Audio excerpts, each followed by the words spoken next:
birthplace of the human race. From here the human race grew, evolved, and spread throughout the known universe. From here mankind learned the lessons of unity and of working together as one, to help them avoid extinction.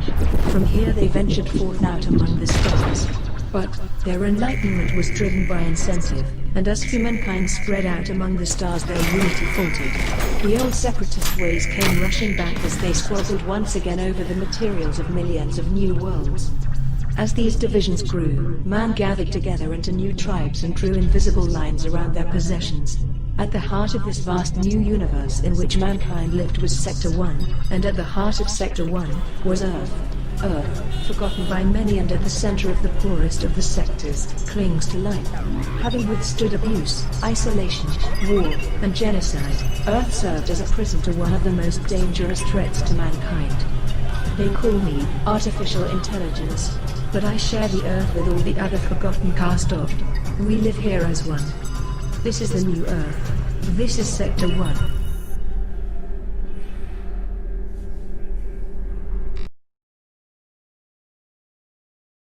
I've never seen there's three. Beetlejuice. Okay. Then that's fair enough. And you don't have to see Beetlejuice. It's Tim Burton films are. You do to get the joke I just made. No, I mean, I understand the joke. Oh, Yeah. I got that. I got it. But here's the thing: she goes all the way through the reaction, and the first thing she says is like, "So who was Winona Ryder?" Which one? I gotta look this up. Which one was Winona Ryder? No. I watched Stranger Things. I know what Winona Ryder looks like. Why didn't I recognize her in this movie? Oh my god. Oh my god. Who said that? Who said that? This reaction girl that I watched, okay. but I was like, it's because she was 15 fucking years Right, old she's when she made tiny. it. Yeah. You don't know Yeah. what she looks like that long ago. When I think of Winona Ryder, I just think of The Crucible. I don't know if you've ever seen the movie version of The Crucible with Daniel Day-Lewis, but she turns out a really, really wild performance in that movie, and makes you absolutely hate her, which is pretty profoundly difficult for. I mean, most young actors and actresses don't want to play someone that despicable, but she just goes for it, and it's amazing. Hey, I saw Goody Good Dancing with the Devil. Guess what, everybody? We're live. Are we live? Oh, we've been live for a little bit. Even for the Goody Good Dancing with the Devil? Yeah. That's an actual quote from The Crucible. Yeah. Because I just typed in the chat. This is what we do before we go live. Just let everybody soak this up a little bit. I had a good friend at the. Hold on a second. Let me introduce the story. I mean the show. Hey everybody. Hi, we're talking about The Crucible. Yeah. Hold on. I'm Will DM. This is Escape Sector 1. You are in the right place for some sci-fi role playing. But this is kind of how we segue into the role playing and go ahead. We were actually just talking about Death of a Salesman. We're working through his entire Arthur Miller catalog. No, I had a friend that did not Death of the Salesman, The Crucible at U of O, and I went to see it, and it's a really good kind of opening because they opened with the girls all being witches and stuff, and she had the brilliant idea of like, I want to do it naked. Oh, nice. There you go. Well, and they were kind of up. Hold on. They were Is it up still in on? the rafters. They were up in the rafters, kind of running along the stuff above the audience, on the lighting grid. And I remember the show opening with my friend screaming, "Where's my dress?" And then the lights up onto the stage. Nice. There's witches in Death of a Salesman? No, they're talking about. No, it's his other play, The Crucible. Oh, okay. I was about to say. Same playwright, and they're not actually witches. It's about the Salem witch trials, so it's about people being afraid of them being witches. You don't know if they weren't really witches. Yeah, I think you can safely say that we know. Hey, Rodney, how you doing? Thank you for liking the stream.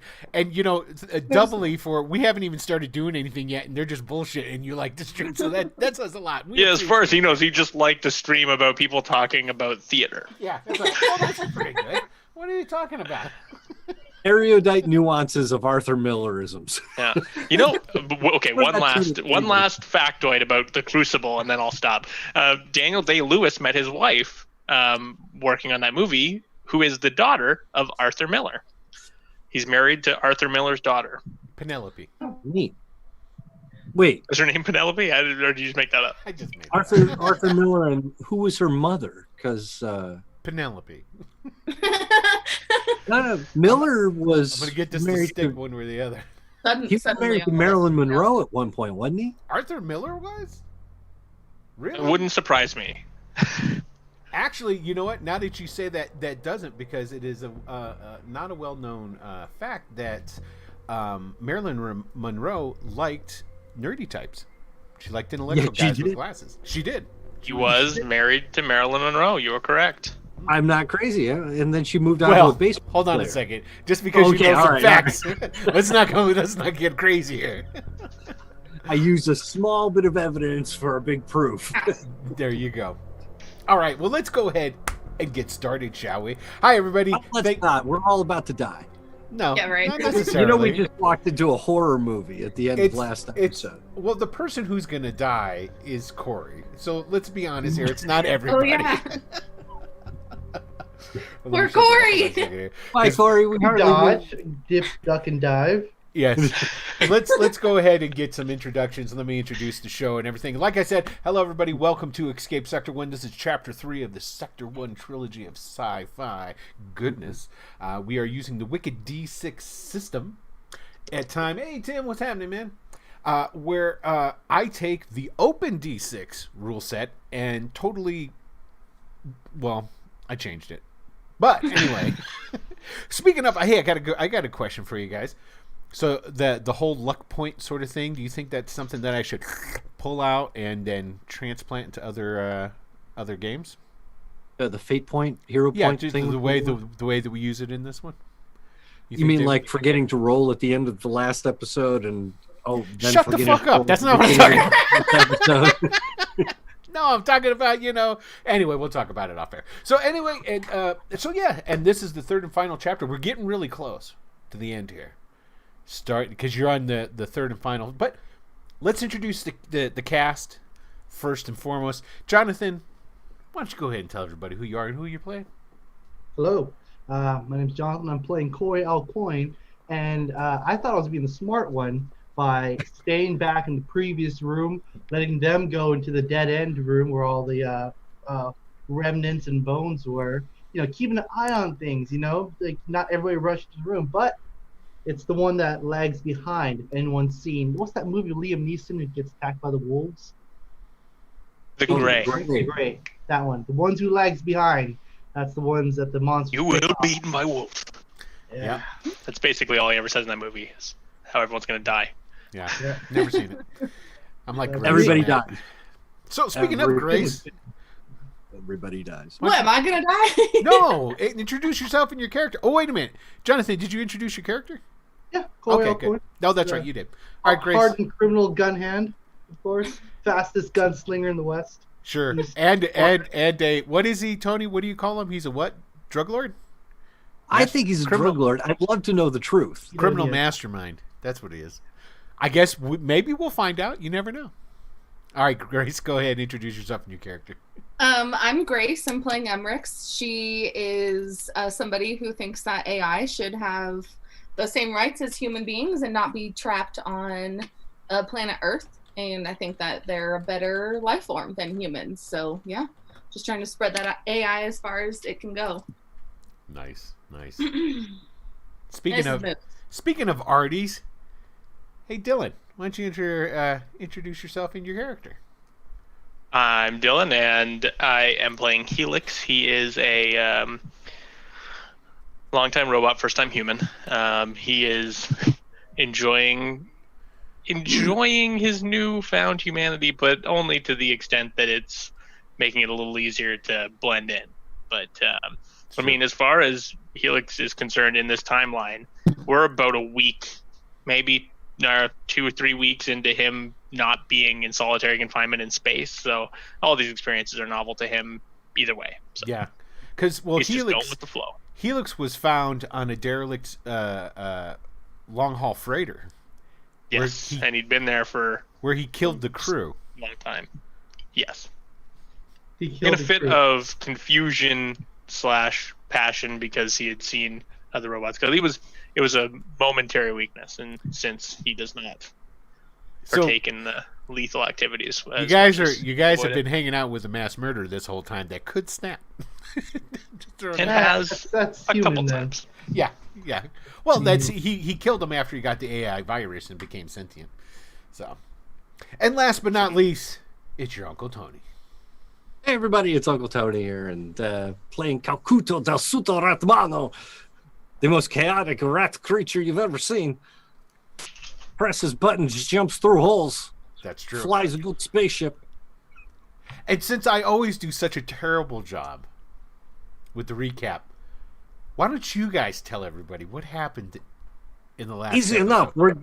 We're going after stacks from people's heads. Whose stack you going after? Some Sarah creature. Sarah Hamilton. Mm-hmm.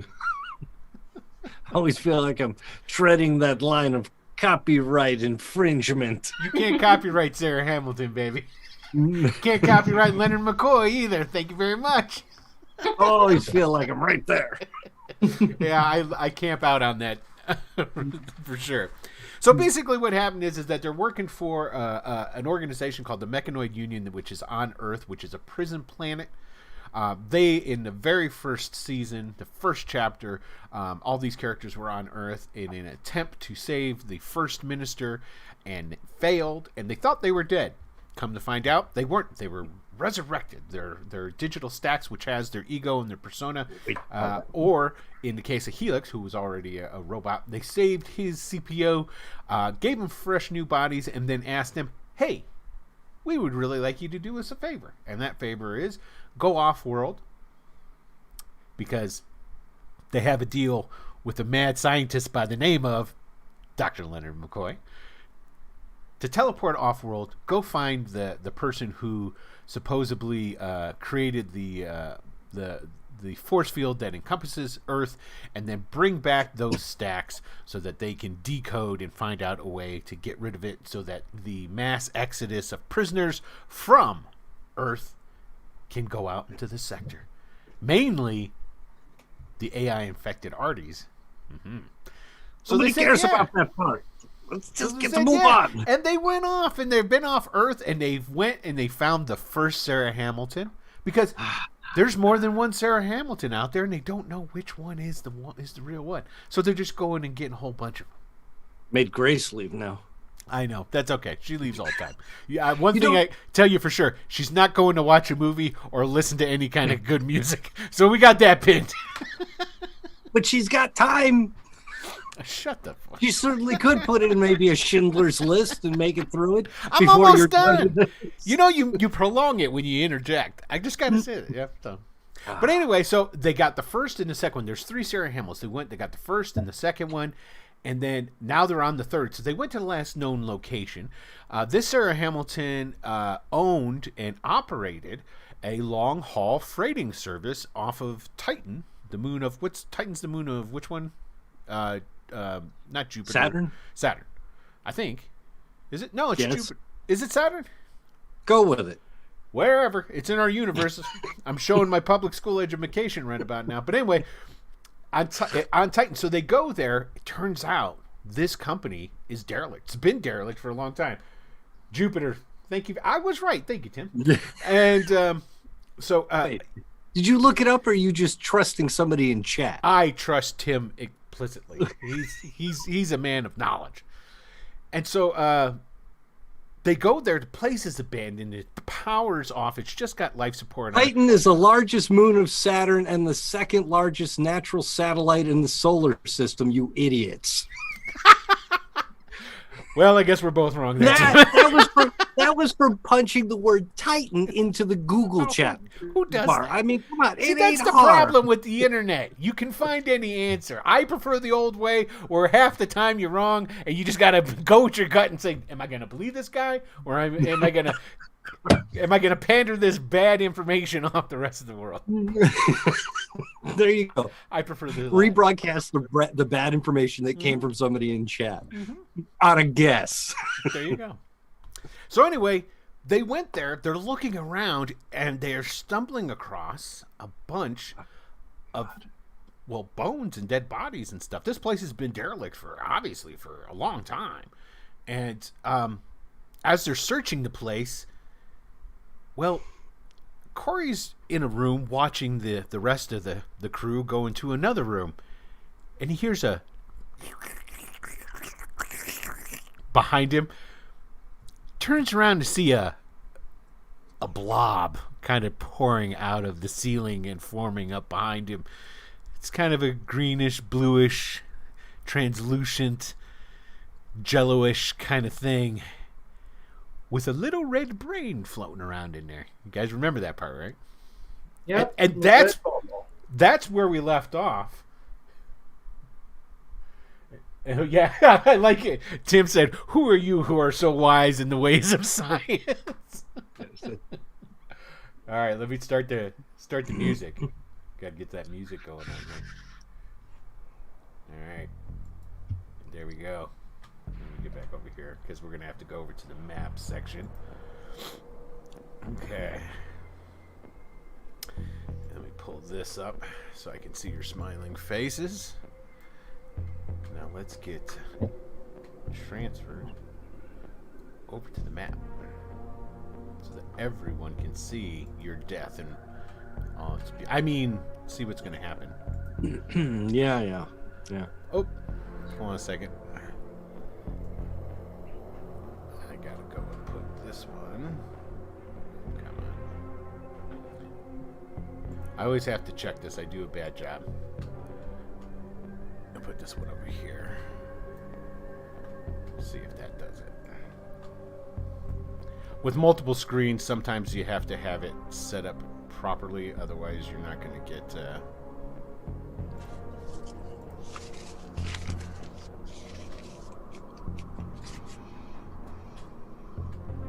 Okay, come on, give it to me. Okay, so quick story. Yeah, I'm doing Chernobyl reactions with my sidekick Shecky, and we were up to the episode where they brought in the miners. And Shaggy's watching it. He's going, they should have brought in the Seven Stooges. And I was like, what are you talking about, the Seven Stooges? He's like, we dig. And I was like, what? I don't. He's like, with the Snow White and the Seven Stooges. And I was like, do you mean dwarves? He's like, oh, yeah. The Seven Dwarves. I'm like, dude, 7 dwarves, 3 stooges. Although, in fairness, there were like 5 stooges. That is true. Larry, Moe, Curly, Shemp. Keep Joe. going. I'm about 2 seconds away from being complete. Oh well, let me. So I'm at 5. With I don't think I ever told you guys about the Alcoin story. It's not a story; it's just where I got the name from, essentially. Oh. Corey Alcoin. First of all, Corey is because it's like a super lame name. All offense to all the Corys out there, just kidding. But Alcoin is actually, I think Dylan might have heard. It's like, actually, that's a gross generalization. I used to work at a hotel, and Canadian guys used to come all the way down to Georgia, all the way down to Florida, because I don't know weather. And one of my favorite guests was Mr. Alcoin. He was always a cool guy. He was military, and one time he came in at like 2 a.m. in the morning with his other military buddies, and they asked for their keys and also for me to waterboard them because they're super drunk and everything. And I guess they had to have a seminar about waterboarding. It was pretty early. Anyways, it's always stuck with me. He was always a funny guy, Mr. Alcoin. That's where I got the name. Wait a minute. I think you're burying the lead here. Am I? Did you waterboard them? So anyways, that's where I got the name Pretty from. sure that was part of the joking there, Tony. All right, we've got it set up. I have the map on. Rockin' and rollin'. Okay, so here's the... now, remember, where it was is when you guys showed up to Titan, the base for for this freighter company was not on Titan itself. It was in an asteroid that was orbiting it, a hollowed out asteroid. You flew your ship into there, okay, and that's where you're currently at. Now, here's what you have uncovered so far. All the good people at home can see the rest of the space station, so don't tune into Twitch. Good. So I'm gonna go over to. No, don't do that. That'd be called cheating. Now, here is up here is where the action's at. So they all went over into this office over here. Now, you guys remember what you found in the office? Bones. Some chairs and stuff against the door. Correct. This over here, this door had a bunch of chairs and desks pushed against it. But if you remember, they were pushed aside as if someone had pushed the door in and moved them to the side, so you could still go over there and open up the door. Sort of like whoever pushed open the door was, putting all that stuff didn't work. And then there was the glass ashtray that had been thrown with such velocity that it went into the wall over here where they had all these screens at and so forth. And so basically what happened, we had the blob drop behind old Corey Alcoin there, and then he turned around just in time to see the goodness. Now let's go ahead and pop this bad boy open here. Here it is. I'm just gonna have to go ahead. Everybody, don't forget you're gonna roll your agility. That's how we're gonna determine, because we're going into initiative. Right off the bat, boom.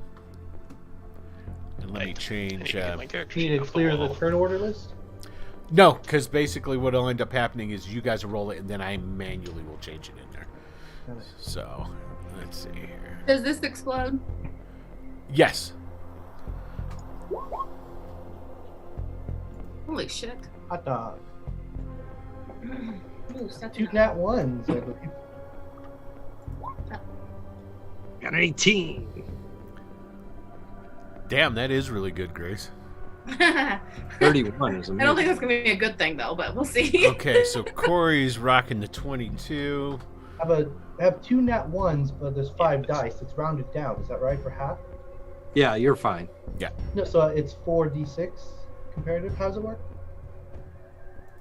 Is that 5d6? What's a crit fail? 2 or 3? Oh, you don't get a crit fail on this. You can't crit fail on Inish. So you're good. It's half. And yes, it would be rounded down. So that this would be a crit fail for future references. Out of 5? 2 out of 5? No, because you exploded out of it and you got extra dice. It's just the total of the dice that are rolled. Oh, all the dice. Got Yeah. it. Mhm. All the dice rolled. Yeah. Got it. That's interesting. Okay. Uncle Tony. Calcuto's rocking the 18. And Helix has got a 13. Well, we got to roll for our good old Blob here. See what the Blob got. The blob. 24. Hot diggity. So it's going to go second. I love it. Absolutely love it. All right, let's go ahead and put it in order. Emmerichs. Okay, so you guys are there, right? And I don't remember. Did Corey say something or draw Not yet. attention? Not yet. Yeah. Okay. Is there a token for the blob? Oh, The briefing let me room? get one. Hold on a second. I need to get another cup of water.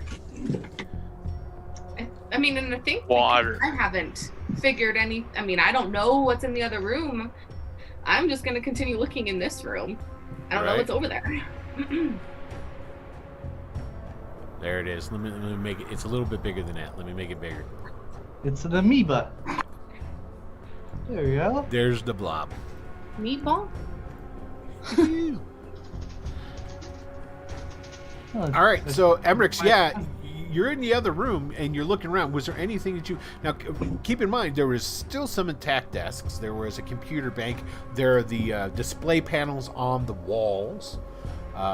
Where I mean, I guess I'll go over to see if I can figure out anything on the computer, how long this thing's been abandoned, if they sent out any like SOS messages or anything like that, right, when it happened, those sorts of information. okay, That's so what you're going to try and get the computer up and running is what you're going to try. Yeah. To do. Okay. Yeah. There's a bank, a panel over on the wall, right here. Okay. And so you can go over there. So what I need you to do is to go over and give me one of your beautiful computer science rolls. Oh, we didn't do the roll.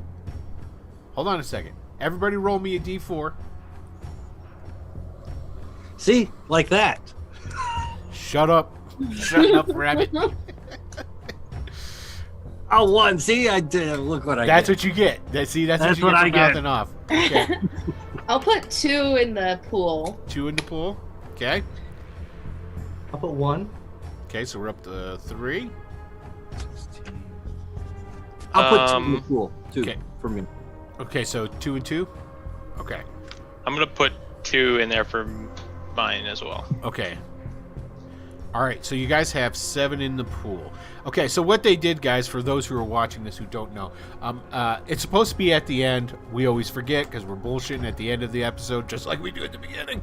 And you roll 1d4 at the end of each episode, and you'll get that many hero points, okay? In a traditional game, whenever I put these rules out, hero points are also used for advancement, but in this series, they're already advanced as much as they're going to be, so they don't do that. What they just did also, those hero points can be spent on their own rolls to help them out, or they can be spent on lessening damage, but then they have they can donate them into a pool. Now, what the hero point pool is anyone can use a hero point out of the pool. You just can't use it for one of your rolls. You can use it for somebody else's roll. So, like, if Calcuta wanted to help Emmerich out by giving them an extra roll, he could elect to do that. But Calcuto couldn't use a point out of the pool to help him do that. Now, the thing about those points as well, those points go away at the end of the episode. Oh, look at that there. Oh, hell yeah. Tim just gave you guys another hero point. There you go. Thanks. Thank you, Tim. Can we add that? Way to go, Tim.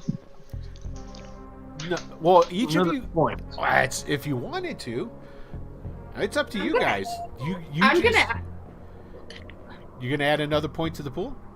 Yeah, because everyone gets one with that, right? So I'm sitting pretty with mine. So yeah, I'd rather just add it to the pool. Okay, so the pool's at 8 then.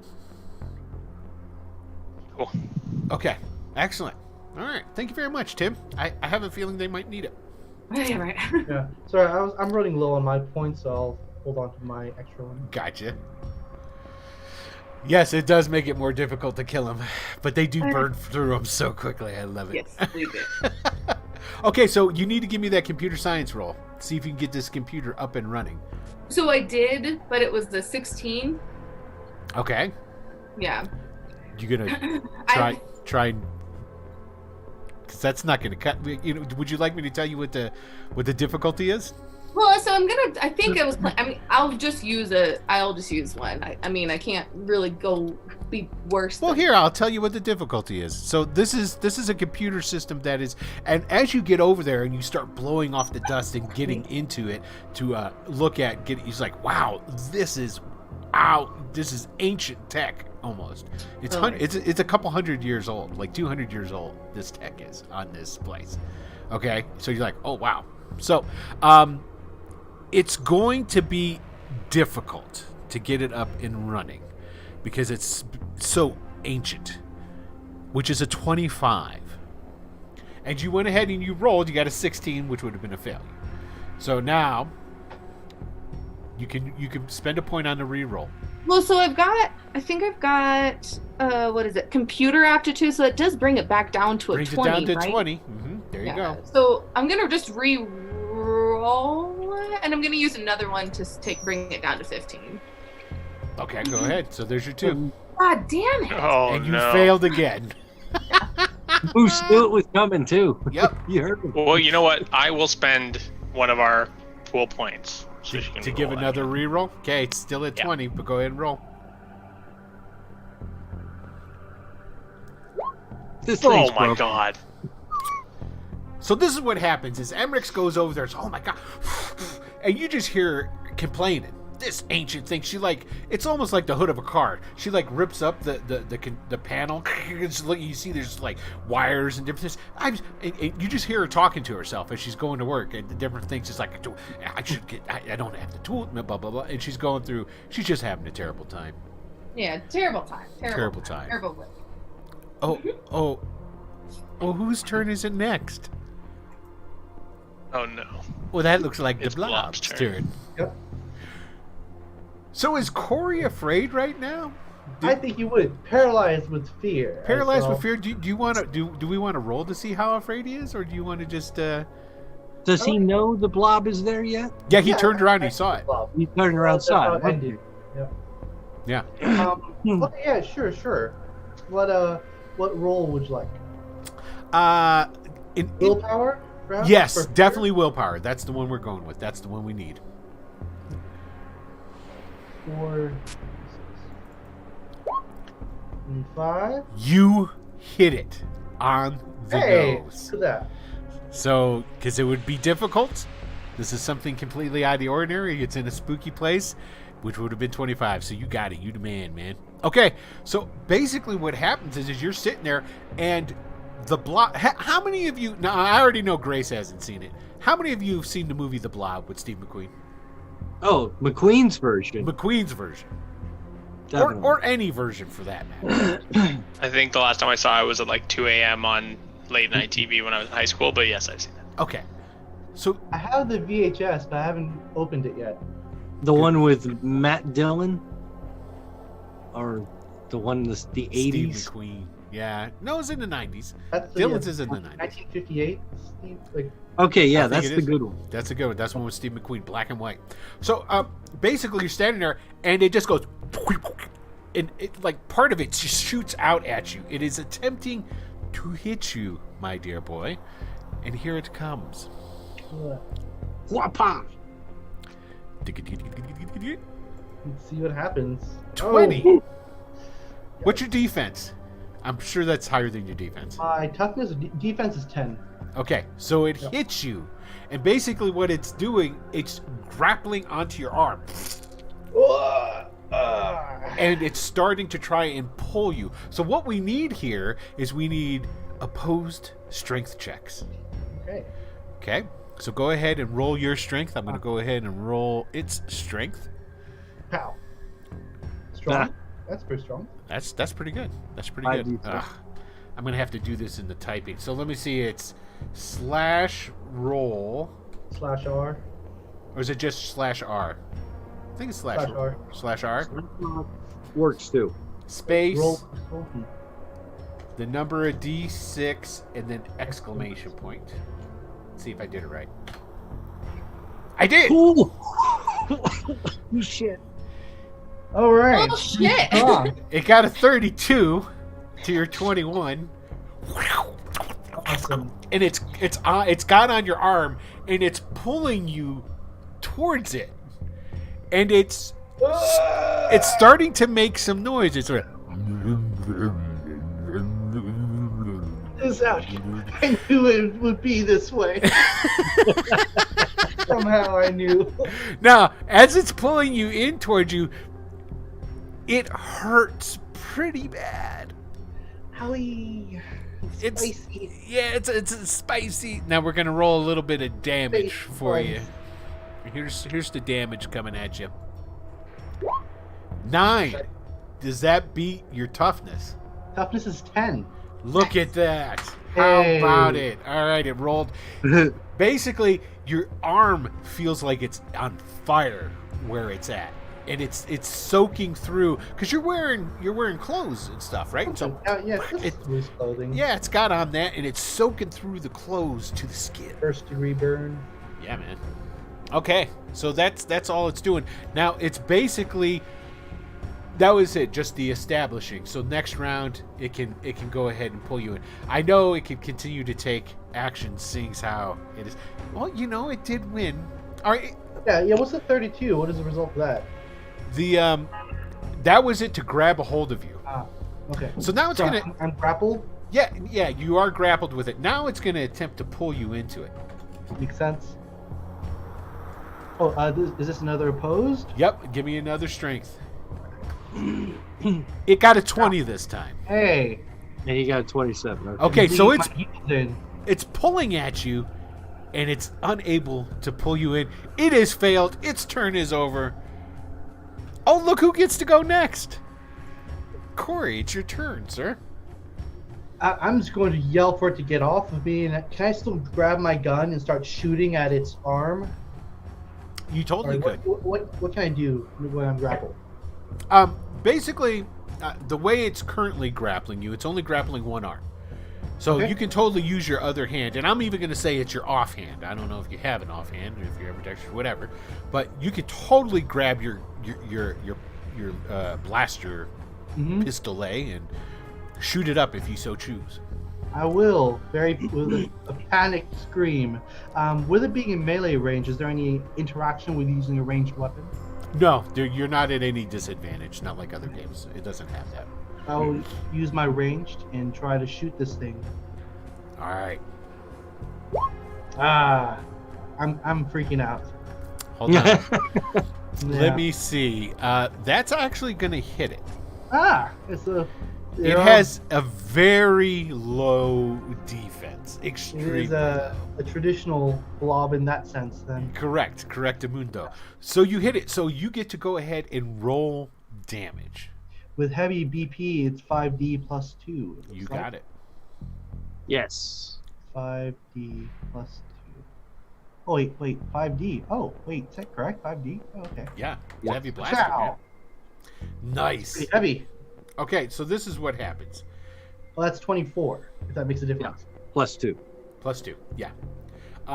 So you pull your gun off. It totally... It hits it easy, no problem, and it sprays and splatters it, and like little driplets of it go all over the place, and they go. Some of them go. Oh no! Onto your face and onto your clothes, but you severed the connection. But you have a bunch of stuff on your arm still, quivering. Wait, the stuff is quivering on my arm? Oh yeah, it's like nasty. And with that, I'm going to try to run back into the room, into the main office, and yell the thing. Okay, you can totally do that, but it gets an attack of opportunity. I am getting away. Okay, here we go. So this time, you're going to just try to evade it. Okay, so what you're going to roll is this is, it just gets to roll to see if it hits you. What am I thinking? Hold on a second here. We got, let me do its attack on you. Here we go. Ooh. 24, it's going to hit you. Mm-hmm. Now go ahead and you need to give me an opposed strength because you turn around to run and you feel on your back. So let's see here. 21. /R. Splash. You can press up on your keypad, and that should scroll through the histories of recent entries. Does it really? Yeah. It got a 32. So this is what it did. You turned to run, and it's stuck to your back now, and you're like, ah! You can yell or do something else, because technically... He was doing that. You can still take actions, because you did not fail on your actions. This was just it was the contested, Okay, well, who can I see through a doorway? Are those glass doors? Wait, it was cracked open, right? Yes, they were open. Yeah, they are open because they were pushed open. And, they closed again because once you guys activated them. Oh, no, that's right. This one was melted. And there was a hole in it. It's a hole, yeah. Yeah, the one right here they're both melted, right? Isn't that? Something like that. Yes, that's exactly what it was. They were both melted. So you see through there, and you see Calcuto standing there and Helix in the room. I'm just going to yell, Helix! And then I'm going to try to just struggle against the... You can try and break free. Yes, if I have more actions to do. Yes, so you can go ahead and attempt. So it's going to be another opposed strength. So 19 from me. So you say if I press up... Yeah. Oh, awesome. It's right there. Thank you. Scroll through all your history. Oh, you got a 37. All right, that's a failure. That's it. So you can't move. You're like, help! Oh, wait, I got to roll some damage. Hold on a second. 15. That's got to be right. Yeah. Okay. How many wounds does that deal? So you're. I mean, I do have a question. Well, how does the failure? Is it? Never mind. No, don't worry about it. Nope. Okay. All right. You have what's your defense? 10. 10? Okay. Mm-hmm. So it did 5 over. You have suffered 1 wound. Ooh, first time. Okay, so yeah. So you're going to be at a you're going to add 1 degree of difficulty to your stuff now because of the wound. So basically and let me open up one of the character sheets because this is the first time I think any of you guys have even gotten hurt. I think Helix was in a scrap. Yeah. Yeah. And on the I opened up. Oh, which reminds me, I'm assuming those wounds are gone now, right? Yes, those are gone. Okay. I should probably remove them from my sheet then. Let's open up Corey's here. Okay. So you have your wounds are equal to I have 5 wound counters. Okay, so you already did it then. I calculated before, yeah. Okay, so you got 5, which I think is the average of your strength. Let's see here, and willpower. Yes. Okay. So that would be okay. So you got 5. So 5 or 4 was that calculation? Well, Strength 9. 5, willpower 4. I think it was willpower and hold on a second. I don't want to cheat you on this. Obviously, we already went through and did his 5. Does everybody else have their wound counts? No. Okay, then I need to do that. I don't think so. I'm looking at my sheet. I think you told me when I marked those, but it's been a while. I just assume I had as many as these circles are on my sheet. So that was no. There it is. That's like 12. Yeah. No. Yeah, let's just go with 12. I think that's Let's go with fair. 12, right? Everybody sees 12? That sounds about right to me. It's not. It don't make it the average of the willpower and the strength. You're killing me if you We do can just roll. Yeah, I don't know. that. That gives me a 2.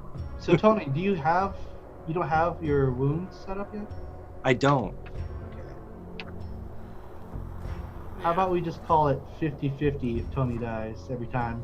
50-50. That's a good chance, right? Sure, I'll take it. Play that game. For the time being, Will, you want to just call it 4?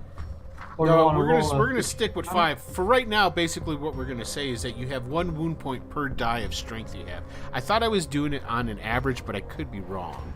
So because I thought I was having your willpower playing into it, but so for every point of, like I said, so you've got 5. I think Helix, what's your strength? 7? 7, yeah. Okay, so you'd have 7, and then what's Calcuto rocking at?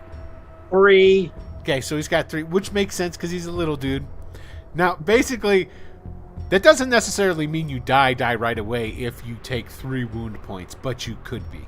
Okay, so we'll figure that out as we go through. Because there's I also get 1 situations. extra. I have as a special thing 1 extra wound level, so I get 4. There you go. It's already in there, so extra tough. All right, I will mark that. 4 wounds. Yes, cool. Thank you for bearing with us as we figure out my rules that I wrote. Okay. All right, so you take 1 wound point. Okay. Sounds Okay. good. All right. So he's screaming, Calcuto, it's your turn. You hear Corey going, ah! It's the sound I love to hear. I pull out the blaster and be like, well, get out of the way. Move yourself. Now, basically, because this was a melted hole in the door, you see Corey there struggling, trying to get towards you. He's got something all over one of his arms, but you're not really sure what the hell's behind him. It's like a big bluish-green thing. Move! Just get out of the way. This is going to be frustrating. All right, I've got some movement, so I'm going to come jump through the holes and jump through the other holes. Excellent. And I suppose I see the big green blob. Yeah, you totally see the big green blob. You also see that it's got like a not a tentacle, but like a pseudopod sort of, and it's stuck to his back.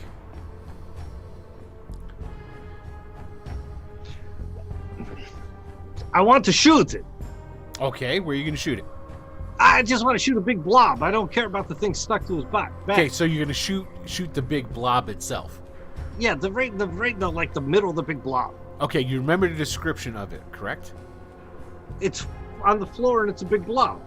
Yeah. You remember the full description of it. Hey, I wasn't in the room to see it go splatter. Okay, go ahead. Right? I don't know that. Just go. Yeah, go ahead. Roll your Unless range. He tells me not to shoot, I'm gonna fucking shoot. I think you should shoot. Go ahead. I think I should shoot too. Roll a 6d6 because I'm good at this. Yes, you are. You're very good at this. Not that time though. Shit. That hit. A 20. Oh yeah. 20 definitely 12 hit, right? Yeah, 12 hit it. Yeah, 12 been hitting. 5d6 plus 2. 22. Excellent. Okay, so you shoot. It hits it. It burns a hole straight through it, and the blaster, the heated plasma discharge goes through it and hits the back wall, and then you see the hole starting to close up. You were successful in your action. What do you want to do? Well, this thing sucks. A little bit. Okay, gotta make a quick switch to the vibro blade, and I want to cut the tentacle that's on his back. Excellent. Okay. With dexterity move like a wah wah wah. Okay. Wah. So go ahead and first you need to roll me just a straight agility check. See if you're going to get any penalties for swapping out weapons. I'm gonna need this one to explode. Blow it up. How's an 18? You got it. You totally got it. Because all you have to do is beat the average, and the average is 10. So you got it. No problem. Okay. So rock and roll. So you get no penalty for the attack. Okay. So go ahead and roll. That's my melee, right? This would be melee, correct? How can my brawling be so much better? Because you're just a wild savage. You don't know the intricacies of knife fighting. Don't make excuses for me. I just did. All right. Attack! A 13. That should hit me. No, that's actually a miss. Then I'm going to spend one of my hit points. Okay, there you go. And why it's a miss? Because this is your second action. So technically they get a bump up of 5 to whatever their defense is. That's right. All right. It makes. I'm going to do it one more time.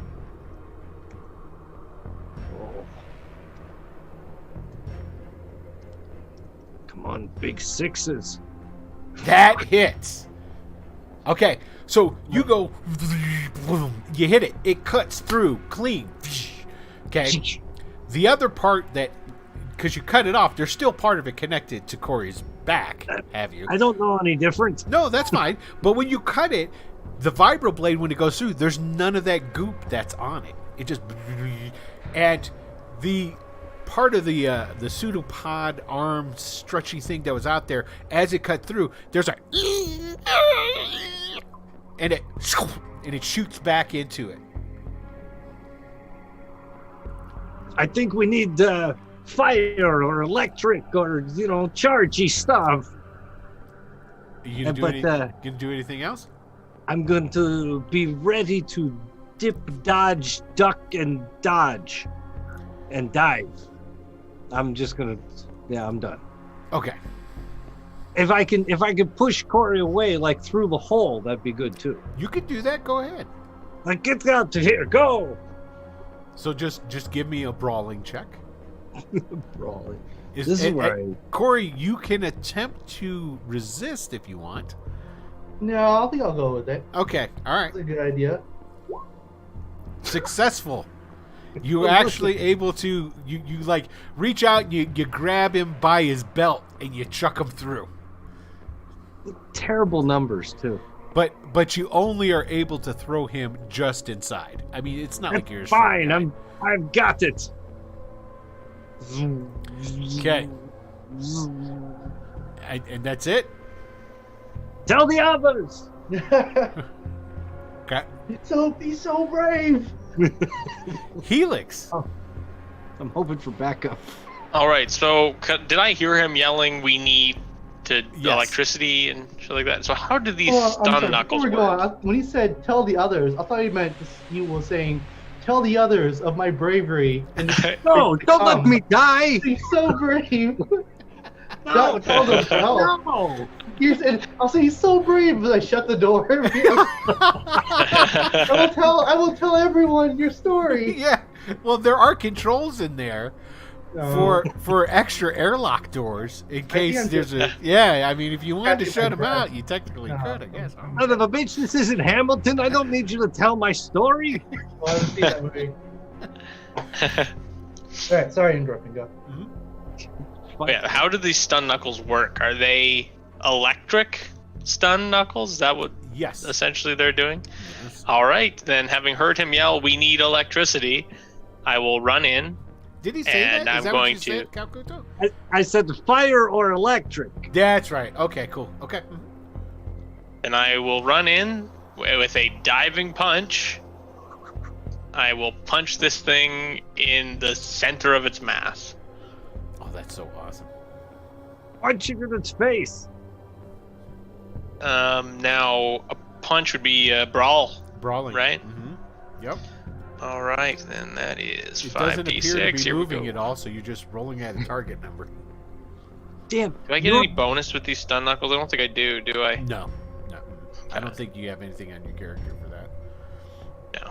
Oh shit! You should throw me them knuckles. I roll 66 for my brawling. I am a tough little rat. He's very tough.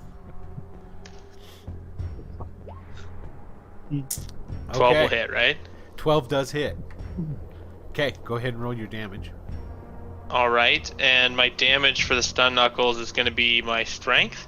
Your strength plus. Here, let me pull up the weapons chart. Yeah, it's in here, isn't it? 1d strength plus 1d plus strength. Yeah. Well, all right. 2d. It's 2d, not 1d. 2d Right? plus strength? Oh no, they're stun knuckles. You're right. I'm sorry. I didn't mean to doubt you ever. Close your eyes. Stop looking so shocked at me. It is 1d plus your strength. So basically, Okay. what ends up happening is that the stun damage is only the 1d, and then the rest is just brute. Gotcha. Force. Yeah. 25. 25. Yeah. Okay. I need to roll something for the Jello monster because you're attempting to stun it. It's still got. Let's see what happens. Okay. All right. You punch it. It goes.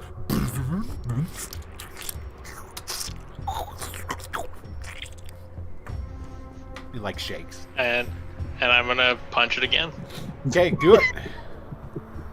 So it'll be 15 is what I'm aiming for with the difficulty now, right? Mm-hmm. I'm going to use one of my points to bring that down to a 10 again. Okay. I don't think I need it, but I don't want to risk failing on the second punch. Yeah, we've seen Grace do that a lot. 17. That's a success. Okay. Okay, same thing. Let me make a roll here. Hold on a second. Do I need to make a damage roll? Oh yeah, make your damage roll. Okay.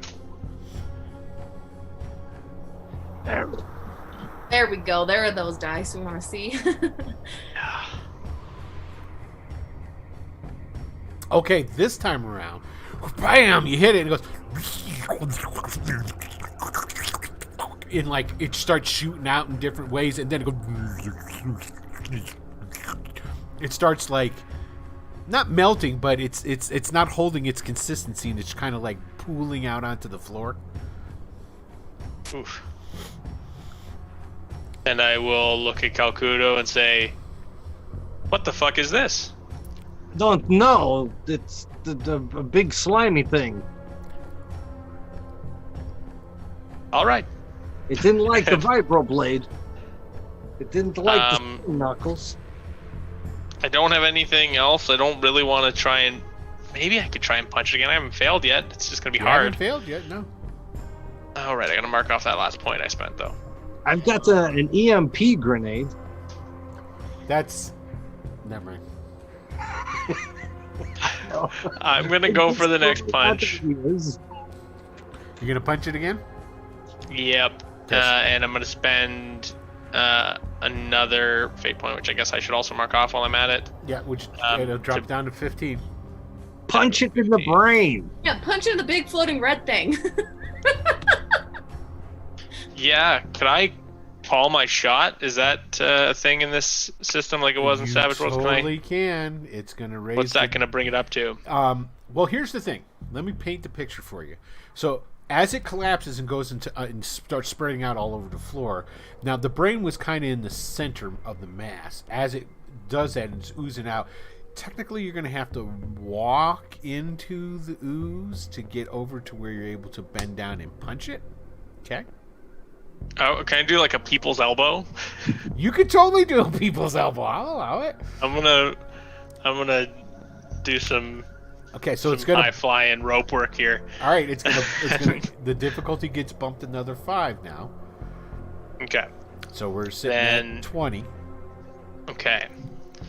So can I maybe I'll use my other fate point right off the top to bring it.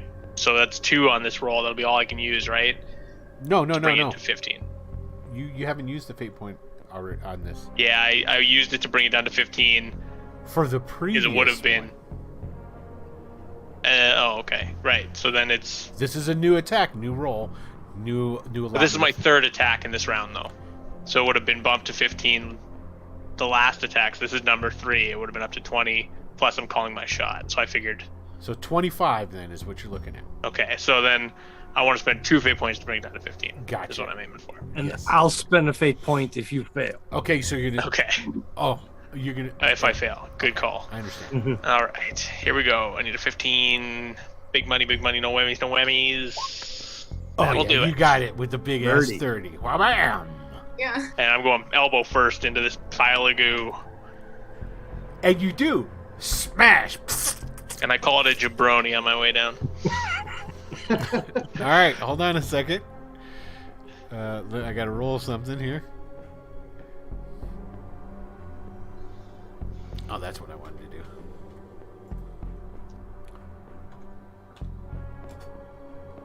Oh, no, that's right. Pardon me. I'm forgetting myself.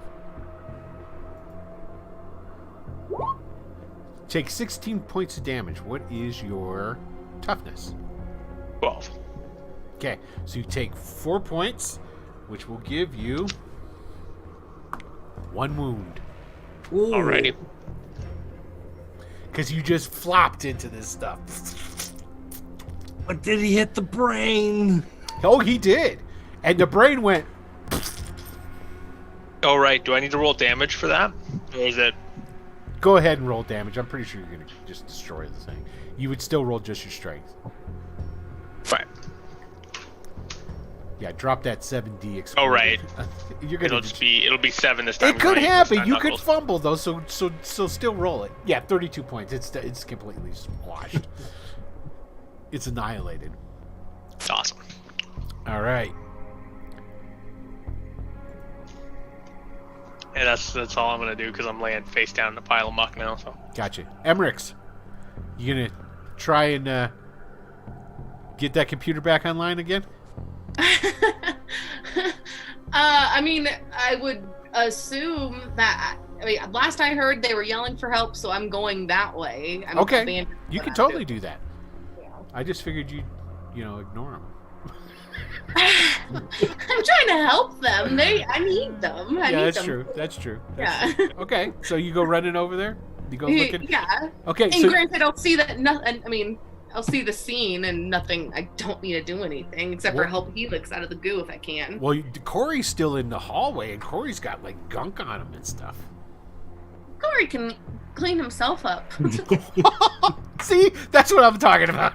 Okay, so you run over there. You're like, oh, that doesn't look good. Okay. Yeah, you should go wash your hands and then go through the hole and see. And then go into the other room and check out what's going on in there. Okay. Yeah, you see in the middle of the goo. Okay, you see Helix laying in a big ass puddle of this goo with a red splotch underneath his elbow.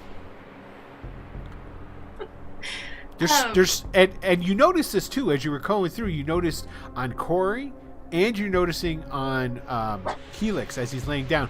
You're seeing whiffs of smoke coming up from where that goo is at. So like where you got Helix laying on the ground, whatever part of him's laying in that goop, there's like small tendrils of smoke coming up off of it. He got the goo on him. Yeah, I mean, can I help him out of the goo without getting it on myself? You can sure try. Yeah, I mean, that's what I'd like to do, is help him out of the goo. Okay, explain to me how you're going to do that. A little, and then lean and grab. Okay, because he does have... Give me your hand, Helix. Yeah, he does have a hand that's currently not in it, so you could, yeah. Yeah. You could reach down and I'll try have him grab. Yeah. Okay. So she's reaching out to you. Are you going to extend your hand? Yeah. Okay. No reason not to. All right, go ahead and give me a strength check there, Emery. Emmerich, sorry. I always call you Emery. Sorry, that's my bad. I changed her name in the book, too. Holy crap! Yeah, good. You're welcome. 43. Oh, damn. I forgot. And I hate the name Emerald just for... I forgot. She's not the weakling that she used to be. She's got that combat robot chassis underneath her synthetic sleeve. Okay, so basically you reach down, he reaches up, and you just go whoop, and he just comes flying up off of his feet. He's like, ah! So she pulls you out of there and sets you on your feet even, and half of him is just dripping with this goo, though. Thank you. And I'll tell them to clean themselves off and go back to the computer, and I'm going to take Moose out because she's going crazy. Okay. So go ahead and go back to the computer. We'll do a roll for that when you get back. Yeah. Okay. And we're staying in the turn order for a reason, but you'll find out. Hey, Sidron, what's happening, brother? Corey. Oh. Here we go. Hold on 1 second, sir. 31 points of damage. Oh my god. Goodness. Am I getting melted? So basically, your arm where that stuff's on, it eats through all your clothing. Yikers. The synthetic sleeve that's on the outside of that arm, it dissolves completely, revealing your robotic structure beneath it. Okay. And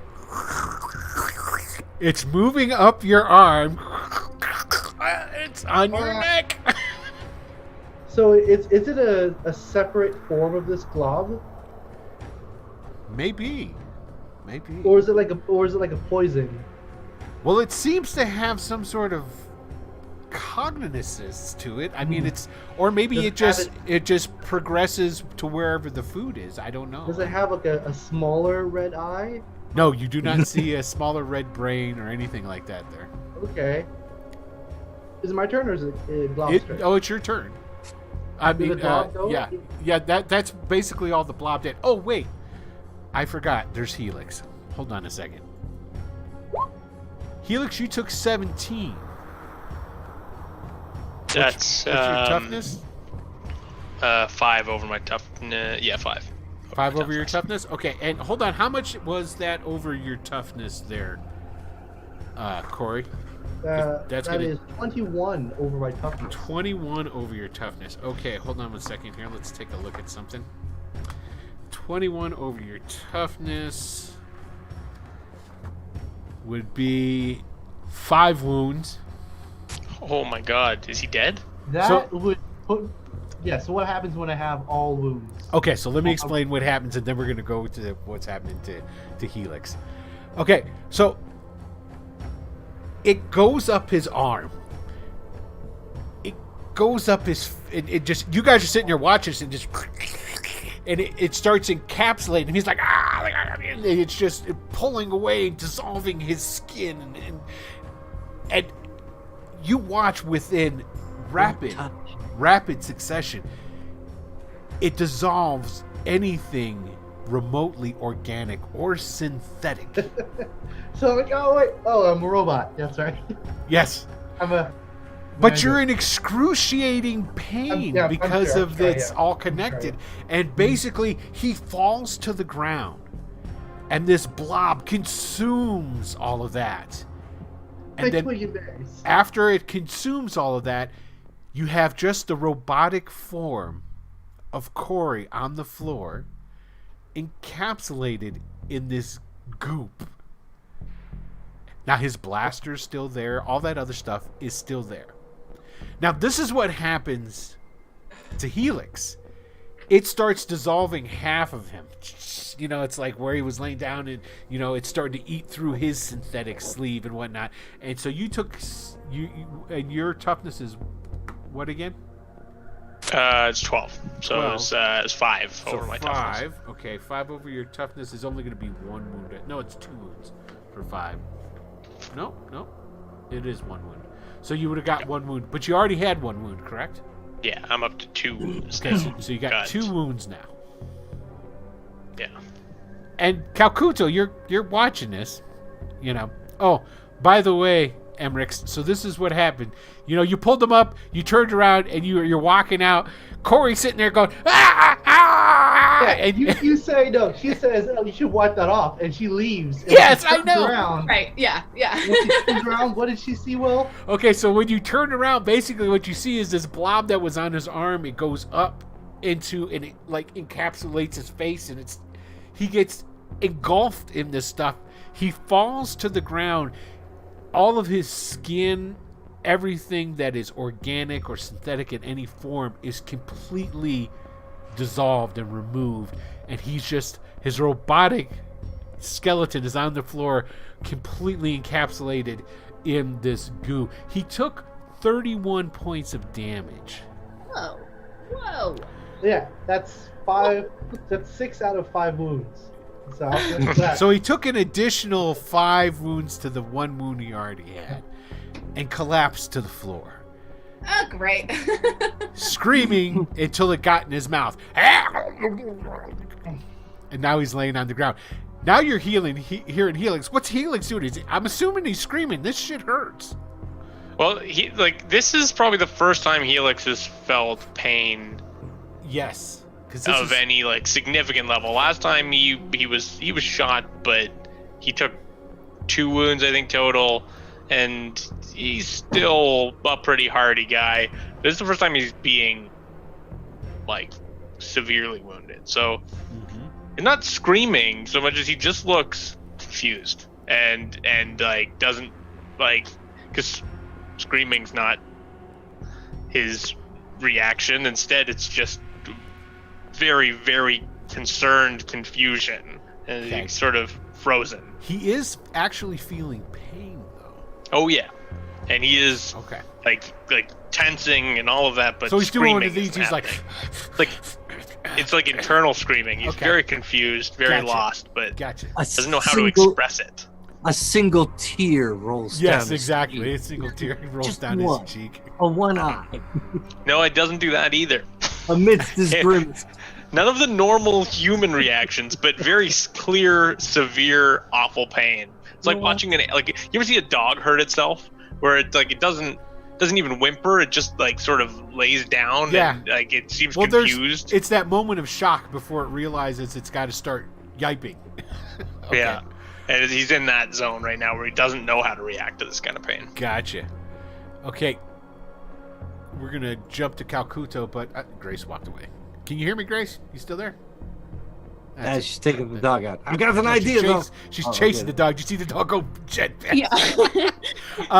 Give us that computer roll. So basically, I take it you're still going over to work on the computer? I mean, I don't have anything. I don't have like a medipack or anything that like help them. And once Corey's gotten to his robotic form, is he writhing or anything? No, he's very still on the floor. I mean, starfish. He's in jello. Wait, hang on. He is covered in jello in his robotic form? Correct. Oh, hang on. Then I would not go over. I mean, I do think the computer will have some information, hopefully. So I'll go back over there, see what I can do, and we'll see what happens. Okay. So here we go. You're going to go over. Now, because you attempted to work on it once and failed, you do get another chance, but it's at a higher difficulty rating to start off with. So where it was difficult before, now it's going to be very difficult 30. I'm going to spend... If you fail on this one, you will not be able to bring it online. I'm going to spend a pool point to bring it down to 25. Okay, so there's Okay. I'll use one of mine to bring it back down to bring it further down to a 20. There you go.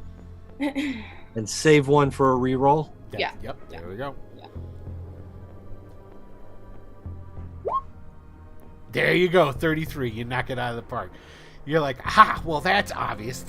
No, like it's something that was obvious, but because it's, they don't have these router converter switchboard double back triple platinum bend over switches anymore. Triple platinum. Yeah. So okay, so you go through Michael Jackson album. You get it online. The amber text screen comes up. Hello. I mean, and I'm looking for the same thing that I was looking before. If they sent a distress signal, if they said anything about what happened to this place, anything like that. Well, it said hello to you. I'll respond back. Okay, what are you gonna say? I mean, just a history dump. That's what I would do. A history dump? Please specify. Oh, like it's actually talking to me? Yes, the computer's talking. There's like a little speaker on there, and it's talking to you. For somebody who works with AI all the time.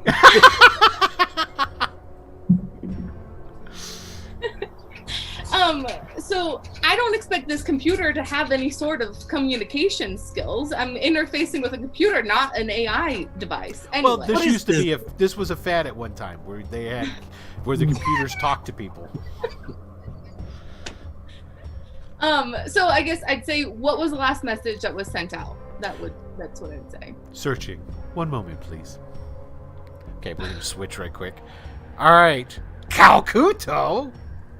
I've got an idea, I think. What are you gonna do, brother?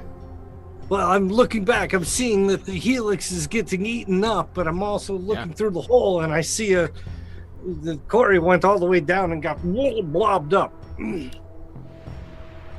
I'm willing to sacrifice my entire vibroblade forever. Wow, look at you.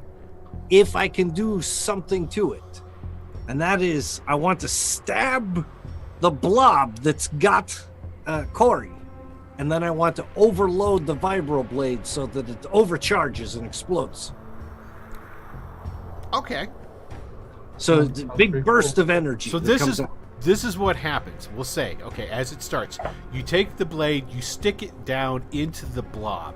Okay. Mm-hmm. As you then go to start setting it to, overcharge, as it's in there, you can see with the vibrating, the blob moves away from the vibrating and creates like a hole over which it has not gone back into. All right. You can still. So I mean, I could just keep cutting. You're saying, and I could cut him out of it. So you're gonna move it around? And yeah. test it out? Okay. As you start moving it around, it goes away from it. So basically, you could kind of use it sort of like a blower, like a leaf blower or something, almost. And everywhere you go, it it moves away from them, and it'll create a puddle around them. The only thing I'm going to require you to do, Calcuto... What does that? Okay, let me check and see what difficulty number we got here. It's only going to be a moderate, so a rank of 15 agility check to make sure you keep from getting any of this goop on you while you attempt to do this. It shouldn't be too much of a difficult. I'm pretty agile little creature, like a 26. Not a problem. You're totally able to do it. And you get it so that there's none of this goop on him anymore. He's just in a robot form laying on the ground with a circle of this blob-like material all around him. That's it. They'll be like, can you get up? Are you still there? You don't look the same, but I imagine... Am I alive? Well, yeah, you didn't go nowhere. You basically reboot. You're completely fine now. Hey, look at that. So what ended up happening is that you lost your entire synthetic sleeve is what happened. So now you're just a robot. Now I'm a robot. T-9000? What are they? Oh my god, I don't even know. What are the robots in Terminator called? T-1000. T-1000. Yeah, that's what I was wondering. Like, T-1000 was the one that had could like turn themselves, into liquid. I think the T-700 and the T-900 series is what Arnold was. Something like that. That's the one I'm thinking of. Yeah. Nope. So now you're 100% all battle mech. Pure chassis. Yeah. All metal, no beef. All metal, no beef. All tech, no beef. I'll sit up and yeah. I think I'm all right. There's no lips. Just yeah, something like this. I think I'm all right.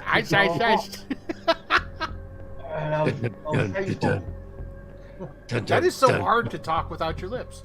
And also, I hope I have my tongue. Think I could do otherwise, this isn't going to work. Yeah, a lot of our syllables are messed up without or without lips. Try and say peanut butter. Peanut butter.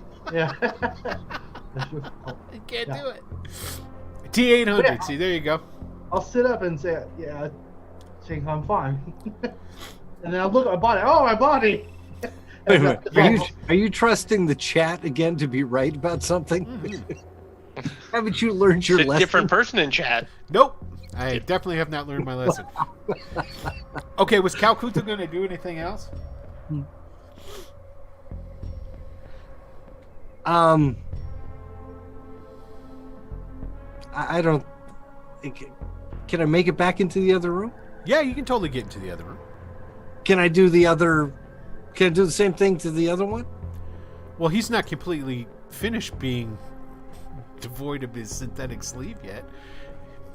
Why would I wait?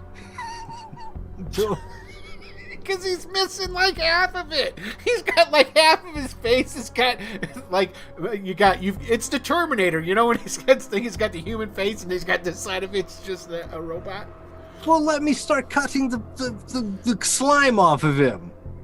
You want to do that now? This one he's different. Oh no, yeah, because. You can attempt to, yeah. Go ahead. Well, yeah, you know what? We're gonna do it. We're gonna do it on the easy way.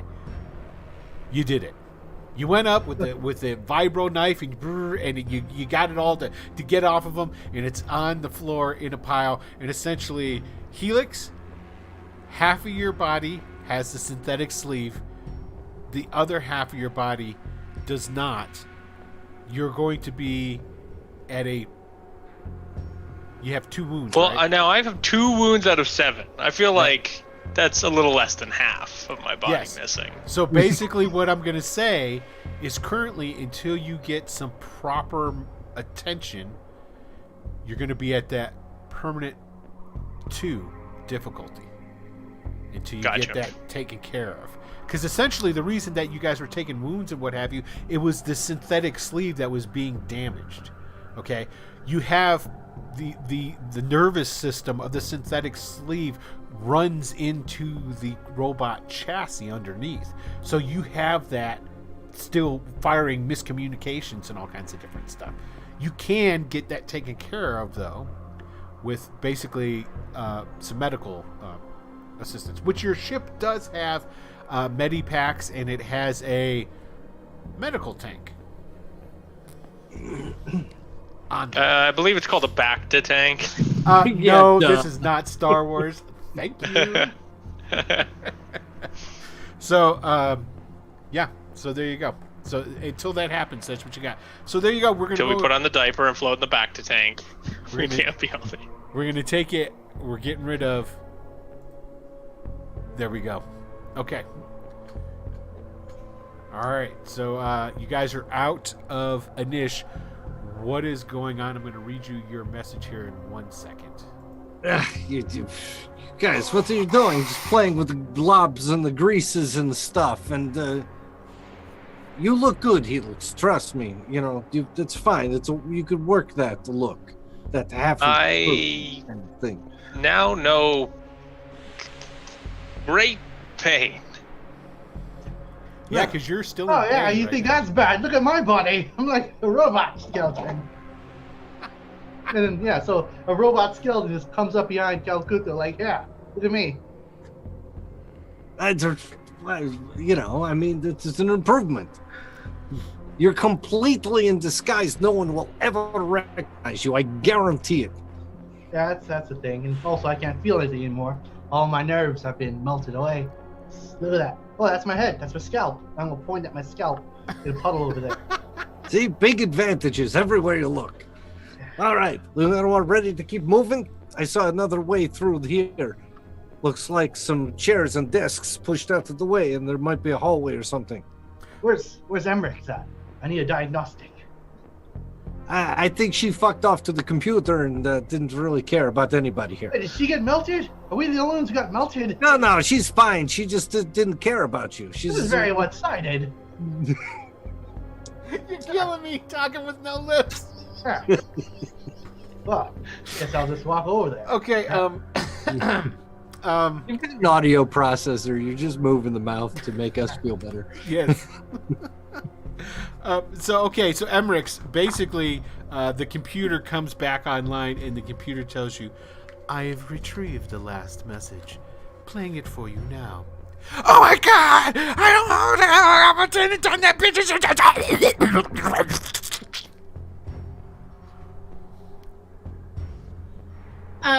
Was it decipherable? Would you like me to play it again for you?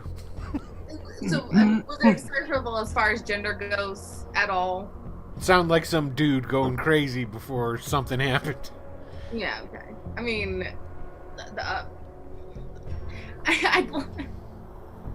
I mean, sure. Don't play it again, but I need. Who was sent here last? Best thing I could come up Okay, with. you can pull up there's manifests, and you're able to pull up like all the shipping logs and all that different stuff of people coming and going and different things along these lines. So you can pull up all that stuff. Sure, yeah, you've got access to all of Have you found Sarah Hamilton yet? No. I don't know. Is she even alive? Don't ask me. Maybe you could ask the computer. We all yell Sarah at her. Hamilton. There you go. What was the name of her thing again? Space Mayfair? No, Space Dominion. Space Dominion. Space That's Dominion. right. Thank you very much. Sarah Hamilton, owner of Space Dominion Freightways, long distance freight facility and trucking, space trucking. Accessing. One moment, please. It appears there has not been any entries for some time. This unit has been offline for 187 years. Last entry from Sarah Hamilton reads, Accessing. My love, fuck you. I found a different way. Ha ha. Sarah. And I fucking just, get up and throw my hands and say, Provocative. I like it. You found a different way. We came here and lost our skin, or she found a different way. yeah. Good. Good. You know, And that goes on quietly in the background as he paces. Is there anything else I could access for you? You guys are. I mean, who was that sent to? It was sent to accessing. I know this is just for flavor. Dr. Leonard McCoy. God damn it! I knew it.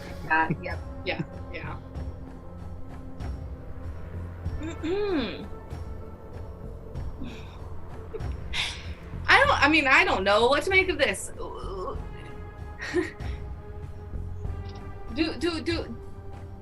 Is she here? Accessing.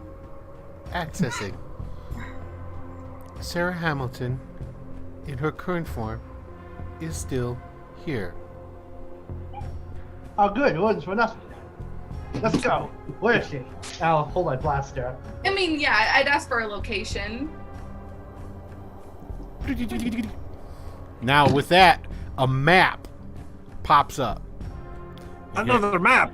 Yeah, I'm going to reveal for you. It's a map of the place. What?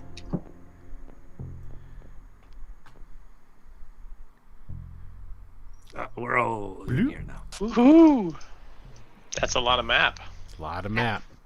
And then you've got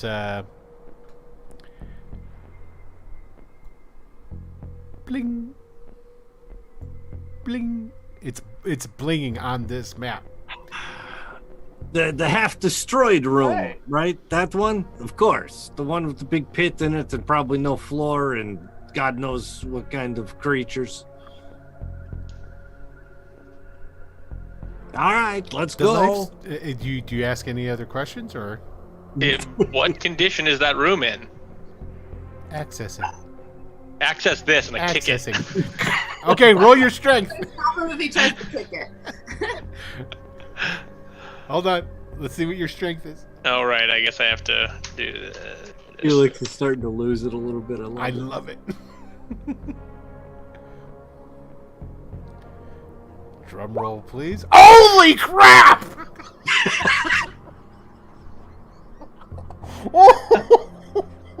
That's the highest roll I've ever seen in this game. 69. Okay, so this is what happens.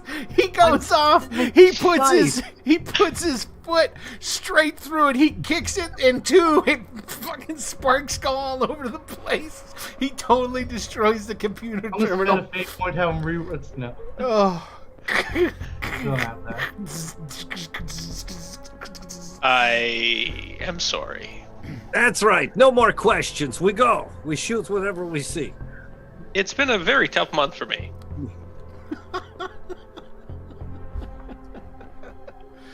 I love it. That was look on the bright side. You metal guys, right? You've got the things inside of your big heads, and all you do is you pop it out. You're gonna put it in a brand new body as soon as you get one. You're not going to be, Mr. Teethy Metal forever, and you're not going to be, Mr. half a human forever. Mine is more hardwired. I will need the help of Dr. Leonard McCoy to get a new body. That son of a bitch, you don't want to deal with him. You trust me. Well, if he has something better, another sleeve, I think that will be better than this. Where's Hey, Egg? Egg is he had gone ahead to he stayed in the ship to watch the dog. Okay, I wanted to make sure he was staying in the ship to watch the dog. Okay, But that's what I was gonna. That's what I thought, but I wanted to make sure.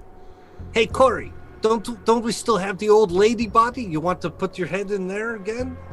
No, it was eaten by lizards. Oh, that's right. We lost the body. All right. Well, next body I find, I'm giving it to you. Rather not be the old lady. Let's just get this job over and done with. I don't know. Beggars can't be choosers. Whoever I find is who you're going into. Yeah. Let's just get it on with. I can't say M's. Where's Big and? I'm gonna head down towards this hallway. I'll follow with my blaster. Okay. So, You guys get. Does anyone have an extra blaster? I've got the hold-up blaster. You just have the one. I don't I'm going to take a detour back to the ship. Okay, you go back to the ship. You And I'm going to... You guys have a couple extra blasters that you took off of... Who'd you take it off of? I think it was some guards somewhere. I don't remember where, but I do remember people taking guns from someone. Did you take the rifles from those guys that got killed back over in Terminus? I didn't, because I was the one who blew them up. Oh, that's right. They were blown up with the ship's cannon. Yeah, okay, so and they we were ran. they were completely destroyed. or- I don't think there is another gun on the ship. I've got the hold-up blaster. If I'll you take give that then. me- You give me just 1 minute, and I will get it for you. I will not take that. Seriously. Instead, Helix is going to take the shards. I'm going to tear off a piece from that door I broke. Okay. Because I need something to hit something with. Okay, you can totally make yourself an improvised club. No problem. No. Just tearing off that piece of that door that I broke earlier. Okay. And I will follow Calcuto. Because I don't feel like getting melted again. Gotcha. Look at a big tough guy coming behind me. Let the little rat guy protect me. I'm just fucking with you. It's fine. You look good. I will crush you. I believe you. Go ahead. And got some drop frames there. Okay. So you guys go. You're moving. Go ahead and move your pieces. You're coming over to here on the map. I was gonna head down the hallway.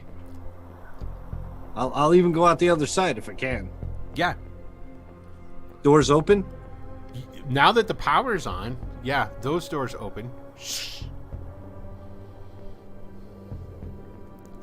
All right, so down this long hallway is where we need to go to our objective.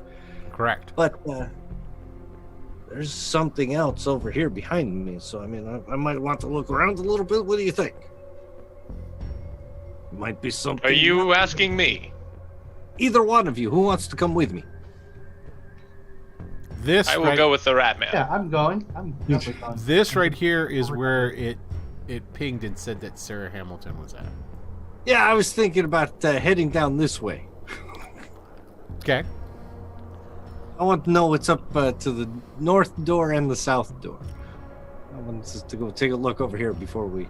Okay, so you go to... Which one you go to first? Here's another question real quick. Do we have spacesuits on the ship? Yes. Then I don't go with him. I go back to the ship.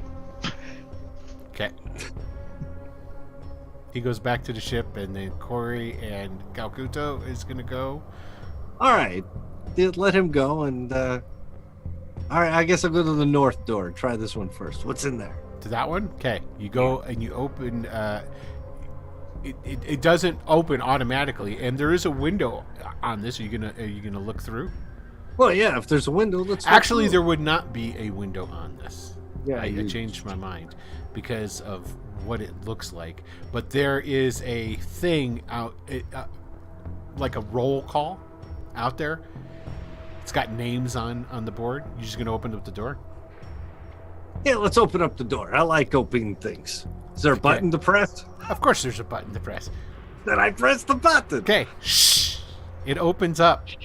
It's really cold in there. Like Arctic cold. Like I've got fur. Like a mist instantly starts forming along the floor from the cold that is in there. It is, however, a shared room. There's basically 4 bunks in there.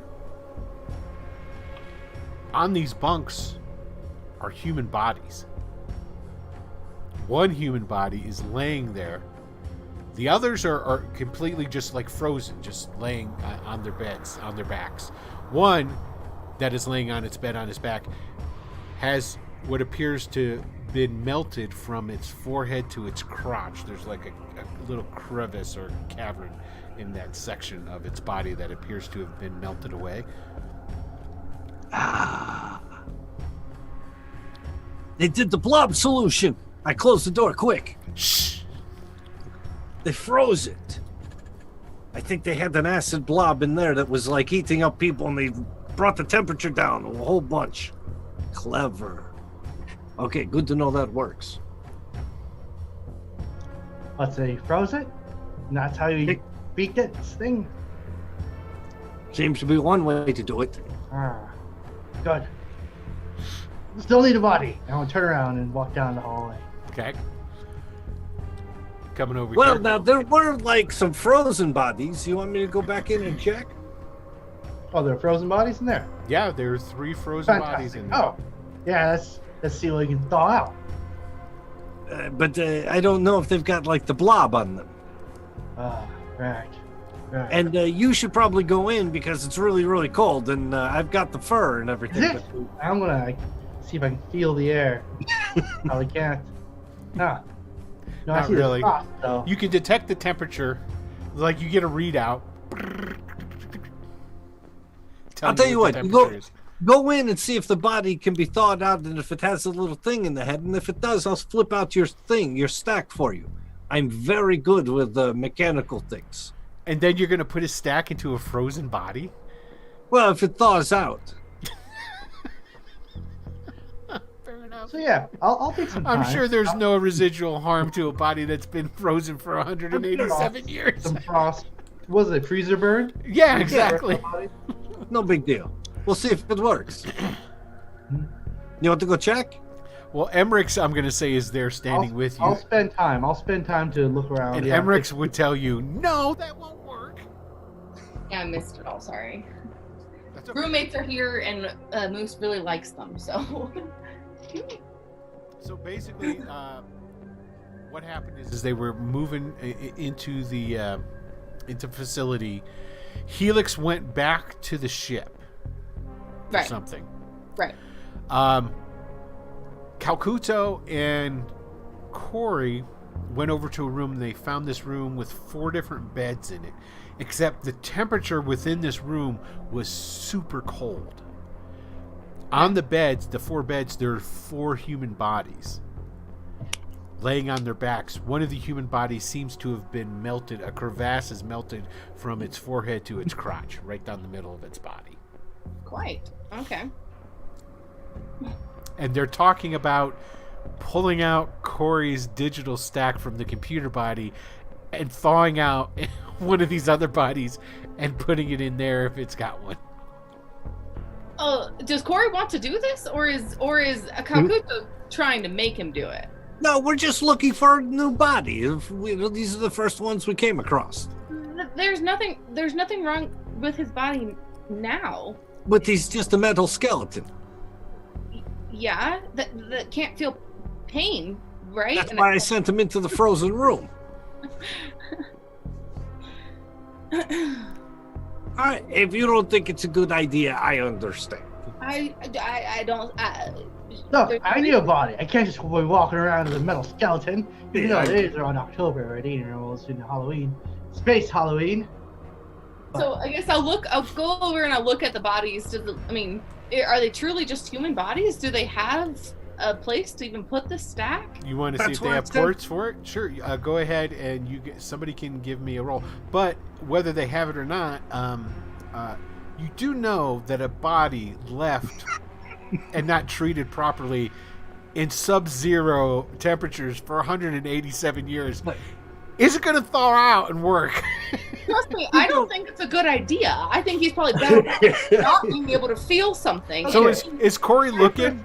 Is Corey looking? Mundane, they put it under the water faucet, thaw out. I'm pretty sure there's a space thaw they can do. You know, like a there space you go, thaw baby. 3 million. There you go. There is such a thing. There is. It's just not on the ship. I'm gonna pull a curtain down. It's just not on the ship. But give me a roll. So for each of the 3 remaining bodies. All right, I'll roll a d3. Okay. No. I'm sorry. Is that what do you want? Roll me a D100 for each of them. Okay.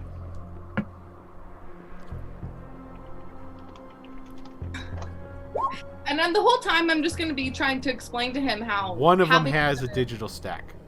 The object body is going to be better. The entire time M's talking about, what about this one? I'm going to reveal another tube now. Okay. What about this one? And she's talking. And I'm going to list off, well, it can't do this. It can't do that. Yeah, okay. And this one. And then. No one's going to see you. Hey, Calcuto. This one has a... Wait, I'm sorry, DM. You said one has a slot open? What'd you say? No, it has a digital stack. Oh, one of them has a digital stack? One of them has a digital stack. Is that what we're looking for? So if we could thaw this body out, we're in great shape. Well, it would need to have a port. So basically, yeah. I'm also not... The other guys, they don't even have ports. So they were never fitted with one. Because don't forget, having a digital... Calcuto doesn't have one. Okay. That's right. Because having a digital stack is not cheap. So lots of people don't have them. Oh, okay. I thought it was commonplace, like cell phones. No. Okay, cool. Well, I'll turn to M, who's been talking the entire time. I haven't been listening. That's a good point. But this one has a stack. Calcuto! Let's get this one! And I start to, just shake this thing. Let's drag it out into the hallway where it's warmer. Yeah. Maybe let's find a faucet. We'll just put it under there like ground beef. Well, right here is the mess hall.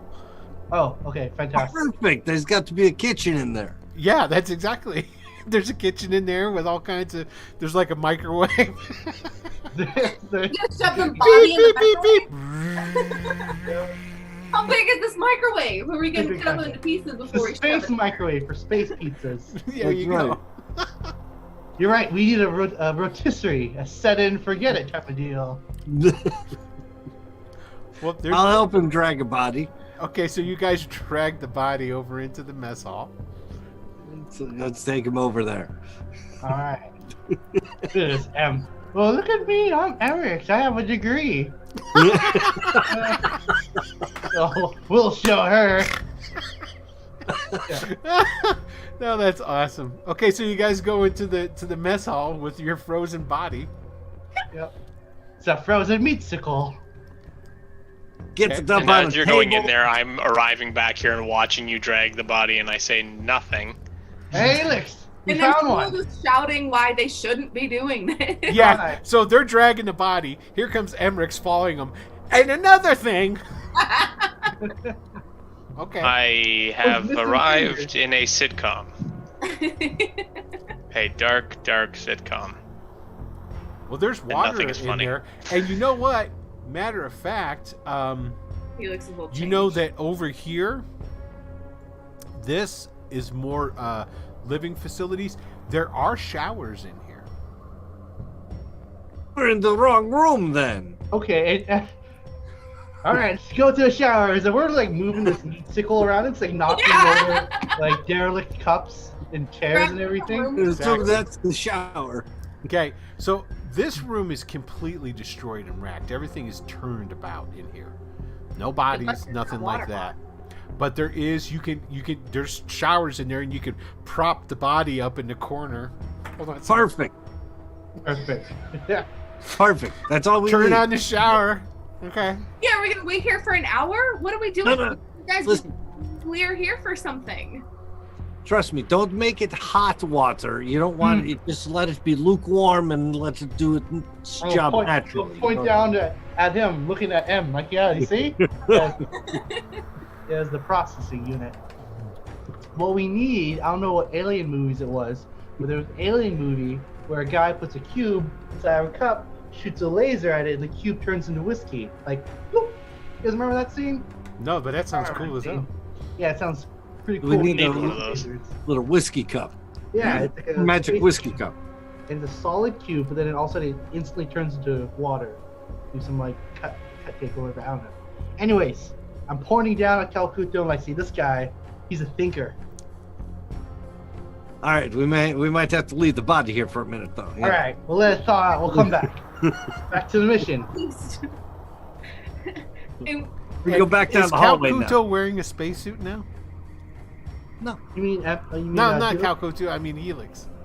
Helix is wearing a spacesuit. He's also stripped off the bandages. He's basically torn what he was wearing, into like strips, and is now has that wrapped around his face, so that only he's got one, like the one glowing red eye from his robot side underneath, kind of peering out, and then his regular eye. But everything else is wrapped in bandages like the Invisible Man. Nice. Just a question. I mean, if you're in your robot form, it doesn't matter if you're in the spacesuit. It will save me from rapid decompression. Your metal robot skeleton form suffers from rapid decompression? The side of me that is still not a robot will suffer when my eyeballs pop out and my eardrums explode. Yes. Oh, so look, if we find some more of that goo, you wanted to just take off the rest and we'll put it on the other side and make you like Corey, just go, straight metal skin? I've held this back for a while, but I find you detestable. I don't know why. Here I am offering to skin off the rest of your flesh, and you think I'm detestable. Some people. I will walk Forget past they tried him to down the even help. hall. Follow Helix down the hall. Okay. So what are you guys doing? I'm going to where we saw the blink on the screen. Okay.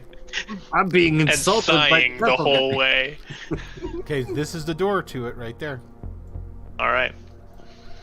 Okay, when you go up to that door, the door, you can tell because everything, the power's back on in this place. Okay, and you can see that it has been, it is sealed, and there's like a little readout thing with a little like flashing red, as in the room on the other side is no longer is decompressed, as like you were saying. It is no longer have life support to it, and you can see because this rubble, it's actually out in the space. You see some there's little tiny things of debris just kind of floating. You see sitting over here, well, not sitting, but in a pile of rubble, there's a robot. I miss my magnetic feet. Which to Calcuto probably sounds like gibberish.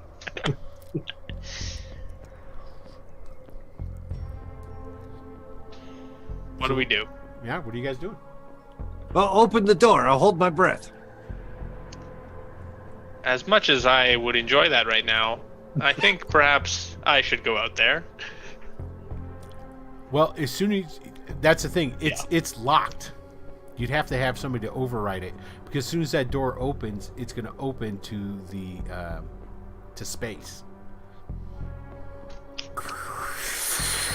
Can I track down the override or like the panel? Yeah, I think I killed it. You could do it. Well, that was. Oh, right. Yeah, there's more than one terminal, but you really fucking killed that one terminal. Yeah. Matter of fact, there was a terminal in this room. There's a terminal in this room.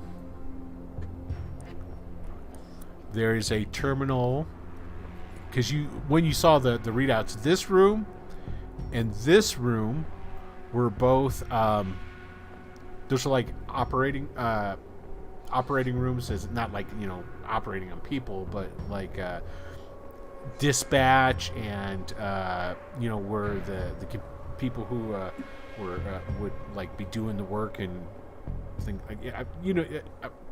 sort of like NASA. What's that room where they watch the spaceships out of? What's that called? Control? Control, yeah. Yeah, so it's basically like that.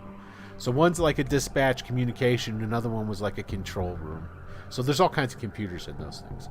This part right here, that used to be like a lounge rec room, is what that was. And we're trying to get into this room, correct? Correct. This was all one room at one time, but it's been destroyed, part of it.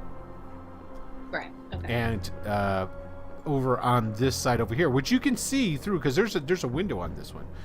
This was obviously some offices, and it looks all the way over, and you see a pile of rubble over here with a robot stuck in it.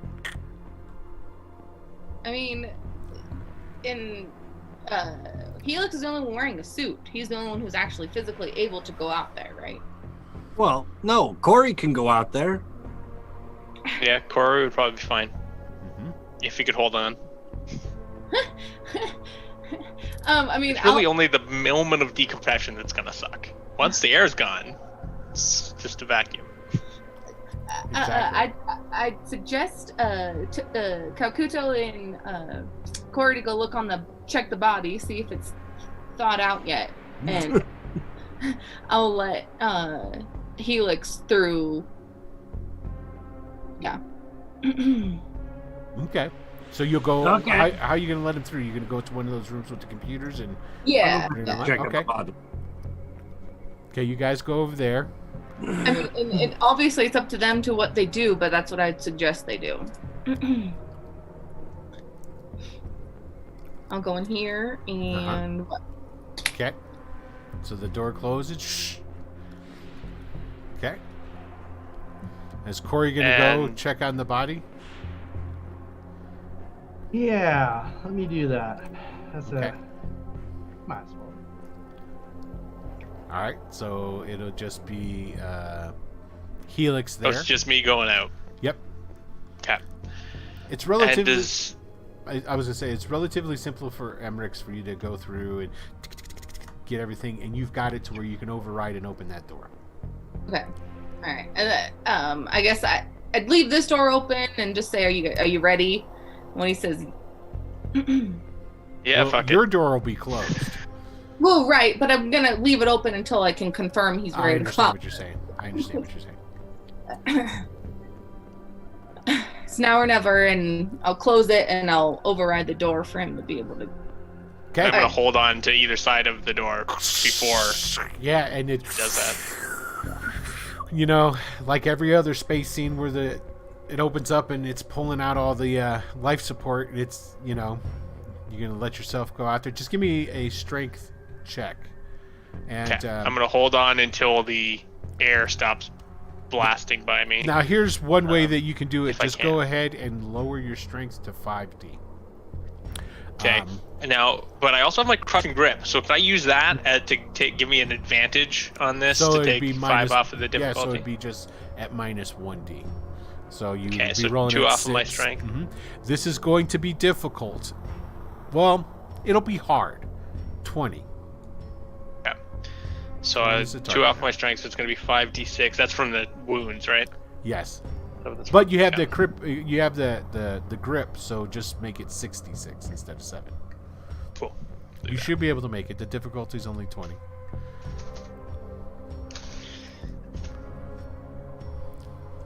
There you go. You got it. Okay, so you're able to get out, no problem. You're holding on, and then. All right. Do you shut the door again? Yeah. Okay. Yeah. All right. Shh. It closes. All right. All right. I don't have control of it. All right. I'm gonna carefully make my way over to the robot I saw in here. You can totally do that. No problem. You get over there. Now this is again, this is sort of similar to the robots that you were seeing in the hangar. It's an older model, out of date, that sort of thing, and it's buried in this rubble, and it's missing an arm. All right. Now I've got. Do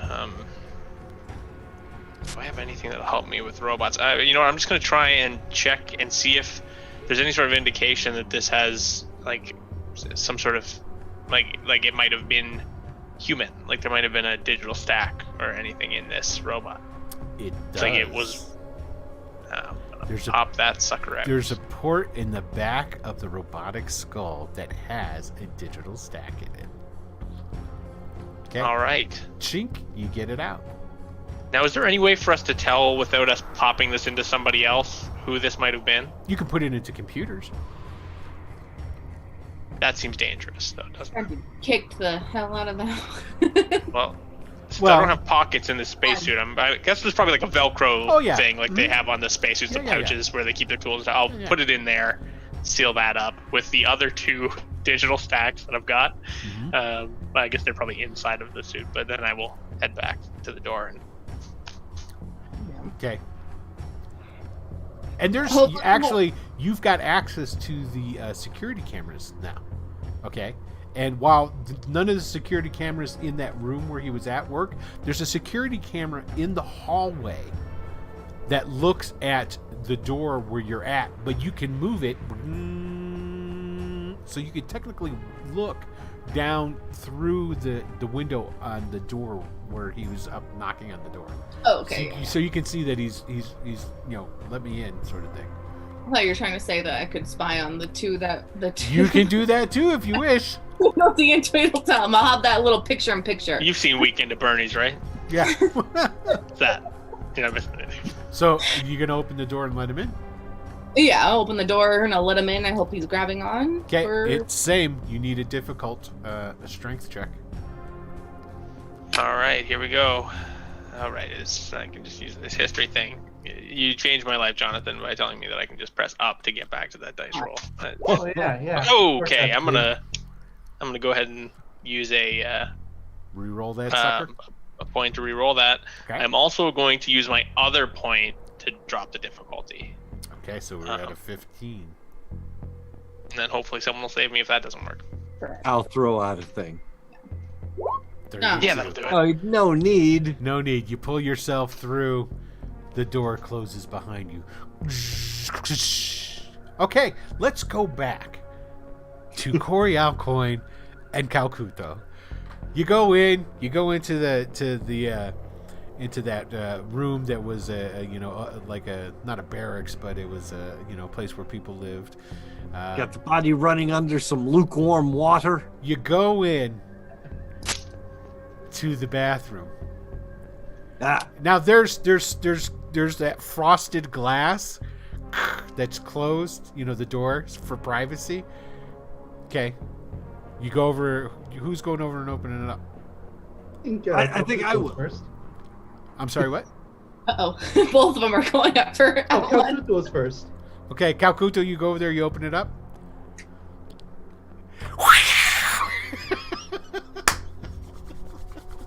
It jumps at you? Okay, so basically, What jumped at me? Infected? As you open up the shower door, you see in there that it is melted. Its face and its chest cavity is melted away, and there's a blob that's eating it. And it shoots out a tentacle at you there. Calcuto, here it comes. Motherfucker. I know, right? Who saw this coming? In picture-in-picture, can I shut that door? If you wanted to, you could. It's Calcuto's on the other side, right? Oh no! This is just a shower door. It's not. Yeah. Never mind. If you could trap me in here with it, yes. That sounds fun. Just kidding. Now, who saw such a thing coming? Impossible to predict. I know, right? They're frozen because they're infected. It's not like Tony had said anything like that. Okay, hold on a second. Over the loudspeaker, I will just say, "I told you so." Okay. Not helping. Okay, this is not a fully formed one, so it's not as strong as the old Calcuto there. And it's what's your defense, Calcuto? Is 13. It hit you then. Bam! Ouch! Fuck you, green slime thing. Okay, here comes. This will not be good. Here comes some damage. 12. That's not bad. What's your toughness there, Calcuto? I have a 9 for toughness and then a special +2.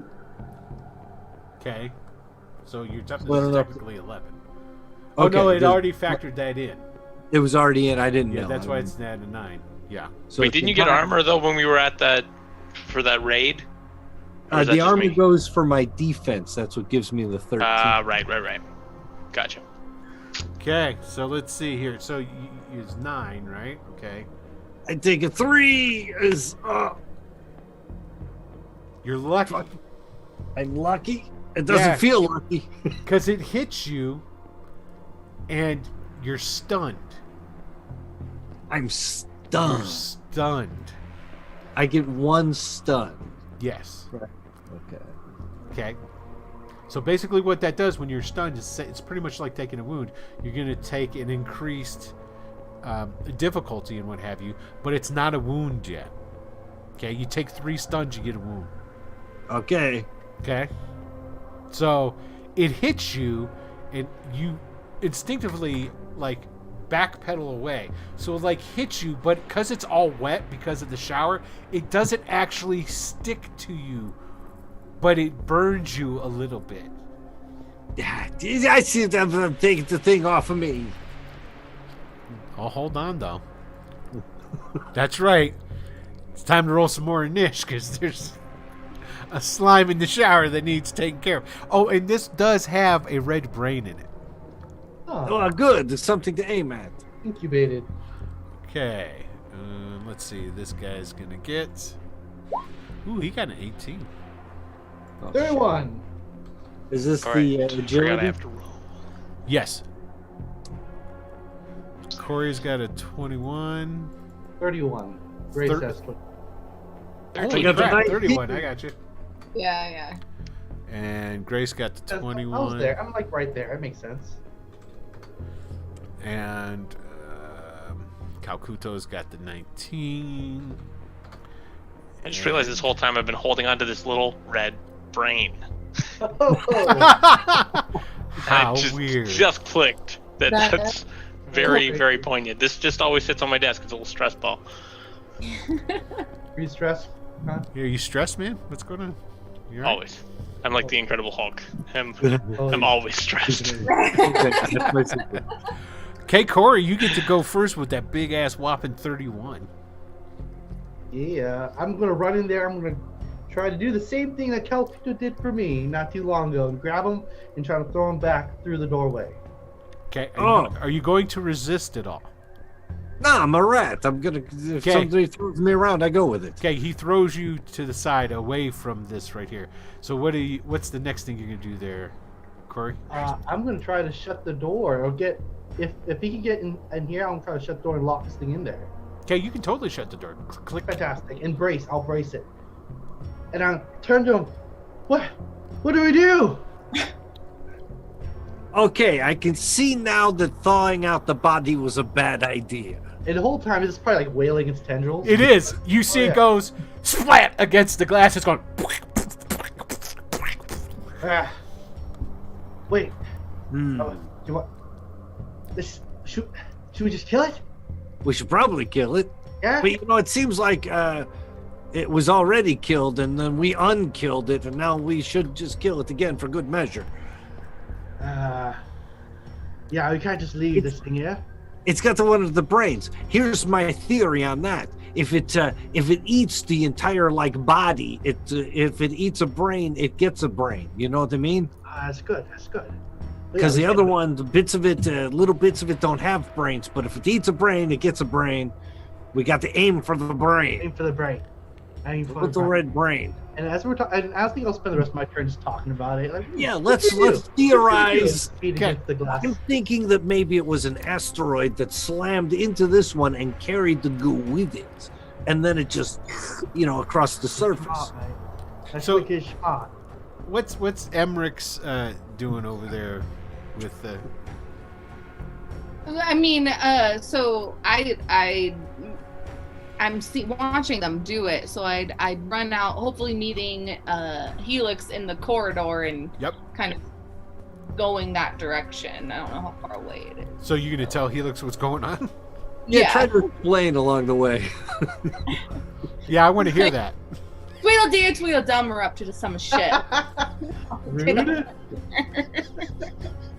I will definitely help.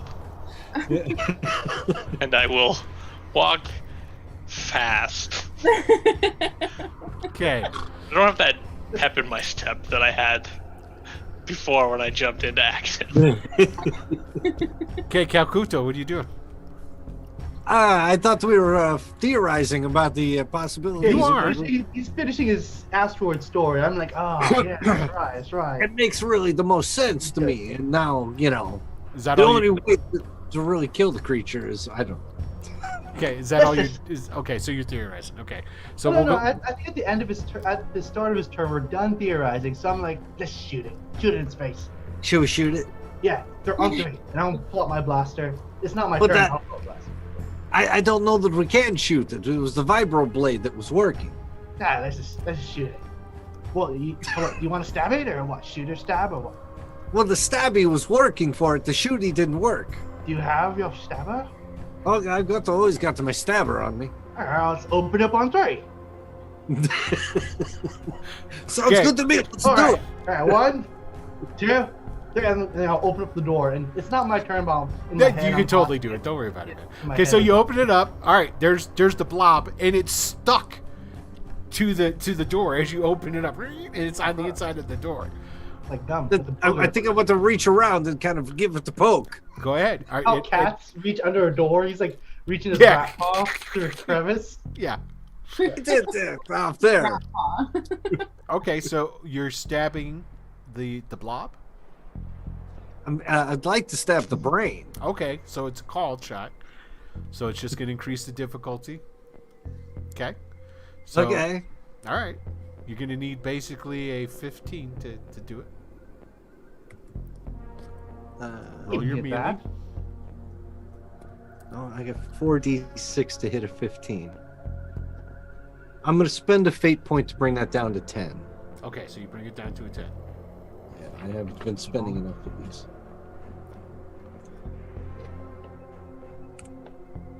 Hey, Why'd I Holy even crap. bother? 31, no problem. So basically, he opens it up and it's like, and you just go, bzz. In the brain. You hit the brain and then it just slides down the shower door until it pools into a gooey mess on the floor. I see how it was your first time, huh? Your little shower and poke. So Oh, I like you as a robot. You're a funny robot. oh, look at it. And I'm going to just gesture at the blob that was going to be my, new skin suit. And it's just like this.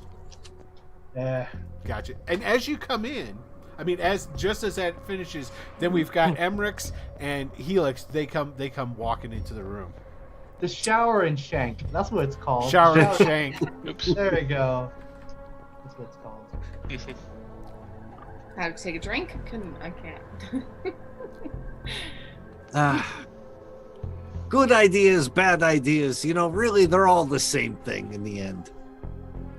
At least Em isn't here to say I told you so. I already said it over the loudspeaker. She says Oh, as she hey, walks there in she the is. room. Yeah, there she is. So, and I'm just gonna close the shower door. Yeah, that didn't work out. We're done here. Okay. So what do you guys I believe do we now? have found the digital stack that we came here for, Oh. which means that our entire mission is complete. Yeah, We should probably leave then. We should probably go. I I feel strongly that is the right choice. Can you do what now? I'd like to confirm this is Sarah. Can I Yeah. put her in my compad? You can connect your compad to the digital stack. You'd have to be on the ship and Just in case something happens. well, Let's take it back to the ship. you would have to disconnect to the web, your compad from the space web. But if you were to take it offline so it doesn't have service, you see what I'm saying? Yeah. It's like one button. Yeah. Put an airplane. Yeah. Yeah, and then you can get some. Yeah, basically you could rig it so that you could check on the ship. Sure. Yeah. I mean, that's what I'd like to do, just to confirm before we leave. that this is what we came for. Okay, no problem. All right, so you go and you guys are all going. You're gonna check it. What about the other digital stacks? The ones that I have? You can check all of them if you can check one. Oh no, just the one. I mean, she's the only one who you haven't really confirmed was Sarah Hamilton. Did you really confirm that those were Sarah Hamilton's? You wouldn't do that to us now. Oh, you don't think I wouldn't? Yeah, you better check them all, son of a bitch. Sure, I'll check them all, but I'll start. With I guess I'll go in the order that we started with. So Proximacy, and then Terminus. Terminus, and then Titan. Okay. I'm going to be staying close while she checks them. I don't want them out of my sight. Okay, so you guys go back onto the ship. You're hanging out on the ship, right? You go into basically there's like a little lab. Is everybody going in there, or is just you two?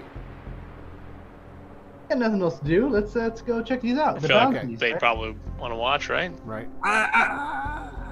I'm gonna maybe just go rifle through some other stuff on the ship. Okay, so Kakuto goes away. You guys are all in the same room. All right, Emmerich, you get them. You get all three of the digital stacks. Now, you've never seen all three of them together because they've been in Helix's hands the entire time. And you get them, and the first thing that you notice is that all three of them are the exact same model. And are there serial numbers and stuff like that on them? Yeah. Oh, yeah. They're the exact same person too, I bet. The exact same model. Yeah. Now, keep in mind that this person that you just pulled it out of from on this asteroid, it doesn't look like anybody's been here. Well, the last message sent from here was sent 187 years ago. You just pulled one digital stack out of a robot cyborg woman that was a chief of security of Alpha. Was it Alpha Centauri? Proxima Centauri. What, a week ago? Yeah, thereabouts. Yeah. And there are serial numbers. There are serial numbers on these things. Each serial number is the exact same. I mean, okay, so I'm not too surprised about that because I discovered that she was sending that to Leonard McCoy. I'm not surprised that she's been cloned. Okay. You go ahead, you put your comm pad into airplane mode, you hook it up with some wires, and you're able to read. Essentially, it's like when you boot up a computer and you get the system analysis of it. It tells you about this is the computer, blah blah blah, so forth and so on. This is the computer's name, all that different stuff. You get that. Sarah Hamilton. Each one is Sarah Hamilton, giving her birth date at over almost 600 years ago. Okay. I mean, so far this has been not new information. I mean, we have confirmed, and I'll turn to Helix. I'm like, these are Sarah. I started to have some thoughts of that being the case when we saw her in person, the older Sarah Hamilton. She reminded me of the one we'd already seen.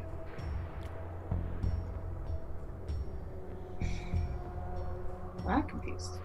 But, well, it's actually quite sensible when you think about it. Why else would he want us to go and find all of them? Not to mention, there's more than one of us. Why can't there be more than one of her? The ship has started. What? By itself?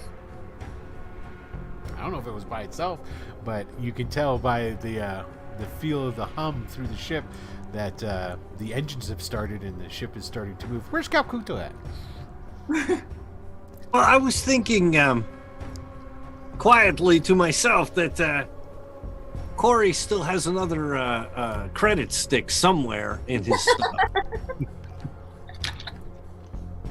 Well, that was on his body. He might. Yeah, probably. He had two of them. Yeah. And I only got one of them so far. Did Corey pick up all of his stuff off the floor after he came to? All I have is my gun. That's all I wanted. Okay. Well, the credit stick's back in the space station in a pile of goo. Well, why did you tell me that sooner? I'm telling you now. You didn't ask. Well, Corey's gonna find his room completely ransacked. Okay. So as you're going through and ransacking Corey's room, the ship, you can tell that the engines come on and the ship's moving. So I'll go to the bridge to find out where we're going. Okay. You go to the bridge. There's no one on the bridge. Ship's turning around. I press a button. In fact, I'm gonna press a bunch of buttons Okay. until something happens. You go over to press a button. You go, ah! Why is it shocking me now? There's, and you don't actually touch the control panel. When you reach down to touch it, there's a blue flash of like sparks and electricity. You get shocked for. Hold on a second here. I'm already stunned. 1 point of damage. So you're stunned again. Get God another damn it. stun point. Second stun. Now you can rest and get rid of stun. Just so you know. I will, but damn it, that's two of them. Ah! Okay, what are the rest of you guys doing? The ship's flying. Well, The first thing you would think of is Calcuto. Yeah. Well, no, the first thing I'm going to do is pull her out of my compad, and then I'm going to go to the bridge. Okay. You go running up to the bridge, and Calcuto's there he is, standing on the bridge, right next to the control panel. He turns at you, blowing his finger. My finger hurts from pressing the button.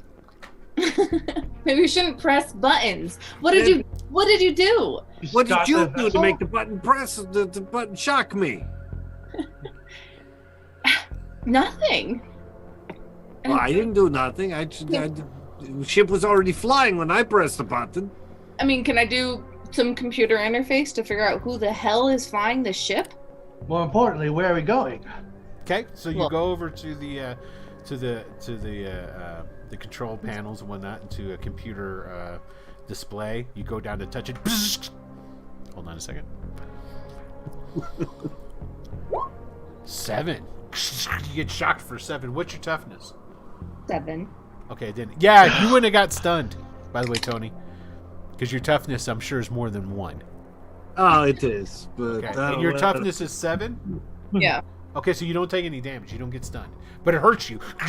Ah.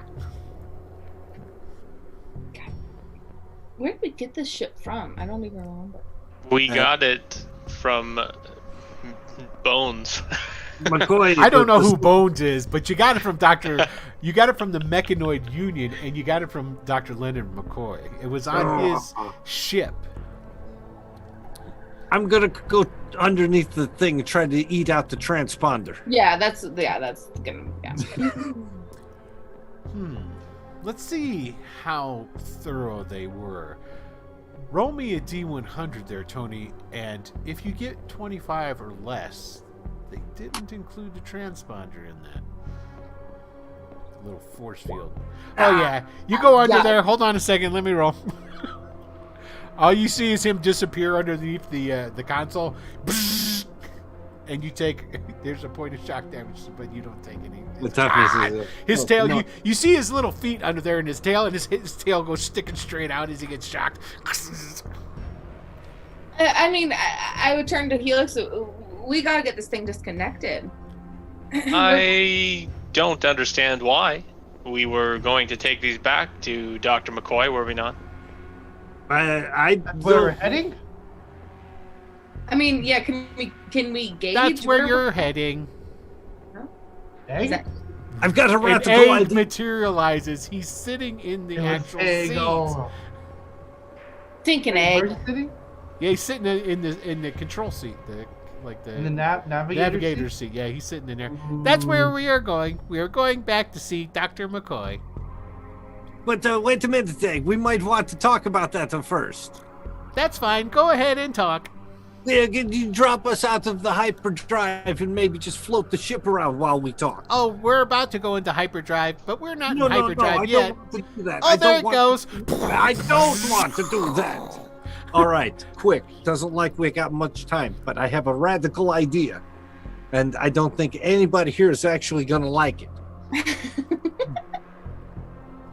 What is it? We need to talk to Sarah Hamilton. Why? I got to know why McCoy is trying to get her. And if she knows that McCoy is trying to get her, maybe he's trying to kill her, maybe he's trying to find her. But I don't know what he plans on doing other than bringing down the shield, right? Well, that was the Mechanoid Union that wanted the shield to come down. Isn't McCoy working for the Mechanoid Union? I don't know ever since that message, remember? I mean, They used to love her and stuff. I'm into it. I'll plug her in.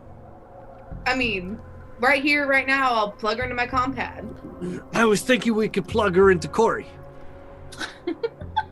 Why? So she would have a body that we could talk to. Do you want to talk to the compad? That's unnecessary. Excessive, even. Corey, you've got something in your teeth. Yeah, I know.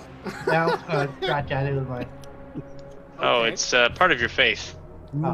Hey, So what are you guys gonna do? I'm gonna gesture to the compad. Like we're not sticking it in. This is the only thing I have left. Yeah, I mean, I'm not gonna stick her into Corey. I see no reason You for needed that. something with more processing power than your compad. There are other computers on the ship that are not all connected to the navigation and the drive of the ship. This ship does not have an AI, so it has a number of different programs. So you could go and hack it into one of those because you would need more processing power than a compad. I assume we all come to that consensus that what you're saying is what we're saying. Right. And no, that's too dangerous. Egg, how much time do we have until we step out? 8 hours. Actually, That's not a lot of time. We got to figure this thing out before we realize we're on the wrong side of everything. Would you like me to send a message to Dr. McCoy? No. No, thank you, Egg. All three of us. Right away. But Felix. Well, I guess I should say, should I send another message to Dr. McCoy? This stupid egg. I'm gonna walk away from him. I already sent one message to Dr. McCoy. We're gonna crack this. We're gonna make an omelet soon. What message did you send to Dr. Leonard? Oh, I told him that we had all 3 of the stacks and they were coming now. Did he reply? Smiley face, smiley face. I hate that guy so much.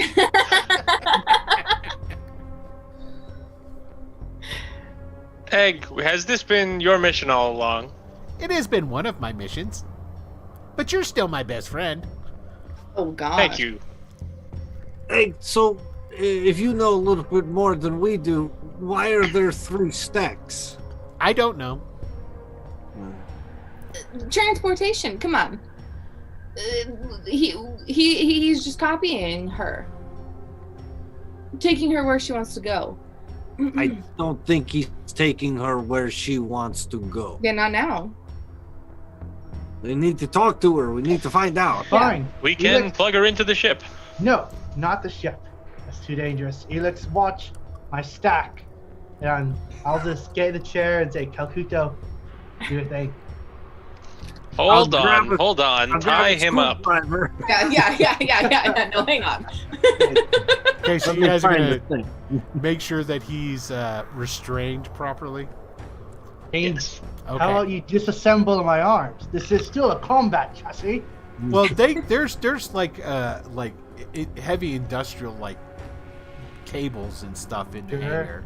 Yeah, that you could wrap him up in. Yes, and I will be standing by to hold him in place as well. Okay, so you wrap him up. Then I'll start struggling See if I can get out. No, you can't. Okay, good job. I will. Corey, goodbye. We'll see you in a moment. Yeah. Don't lose me. Popped it out. No, and every time he I'm kidding. I'm kidding. gets closer, like, and don't put me in a dog. I'm an old lady. And like, that My goes on dog a is couple too of good times. for you. Yeah, that's fair. That's fair. Where is that thing, anyways? And then I'll I'm holding it under my arm. I have been Put my since we head- got back on the ship. pull my head down. Okay. I'll bow, and then All right. Somebody Part his hair and then pop the I thing got out. this. Oh, you already got it. roll me 1d3. Me? Yeah. Which Oh, we no. didn't get. Uh-oh. We got something. Oh. Uh-oh. What happened? Bullfrog Yeah, just followed. Thanks, Bullfrog. We appreciate that very much. thanks, Bullfrog. Bullfrog. So you rolled, no, that was me. Sorry, the It's thinking. roll 20 is being really slow. Yeah, there it goes. There you go. Okay, you got a number 2.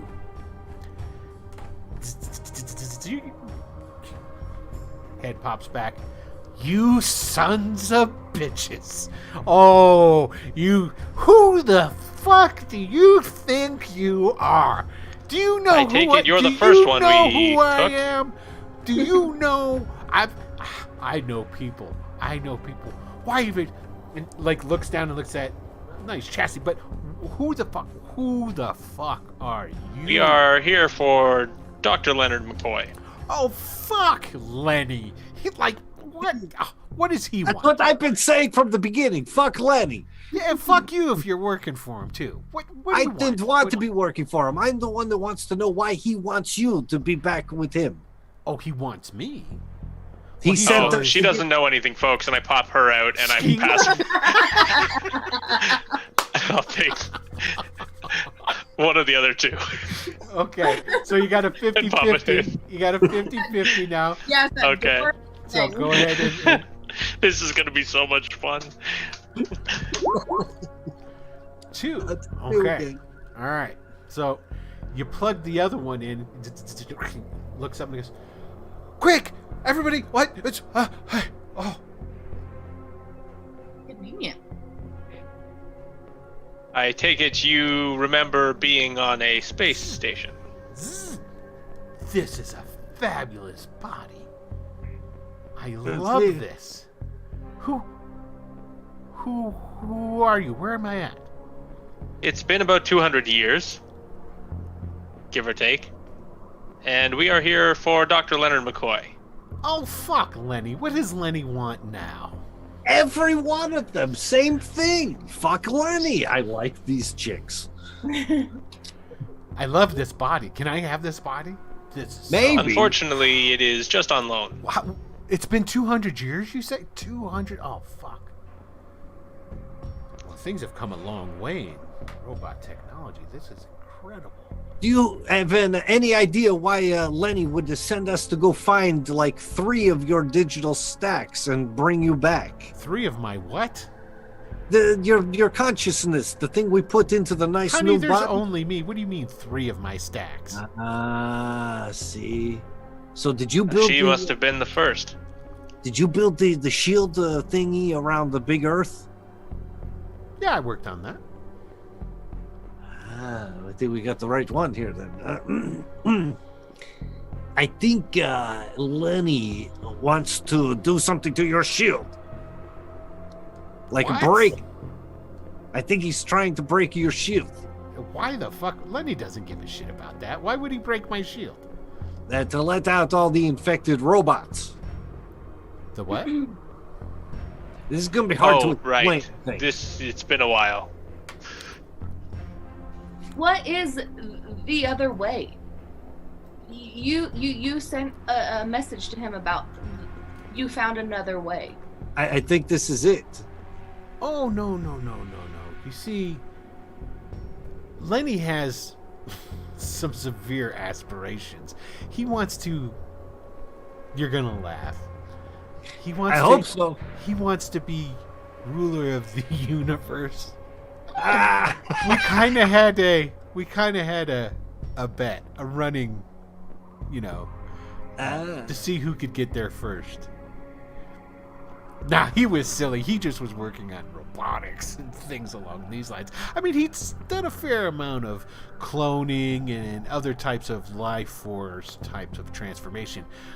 Oh, but I came up with a beautiful one. Did you see them? Were you in the station? We were. Oh, thanks for that. Yes. It's awesome, isn't it? The robots, you mean? The ones that were just... Oh, the robots. No. Fuck robots. Robots are so limited and primitive.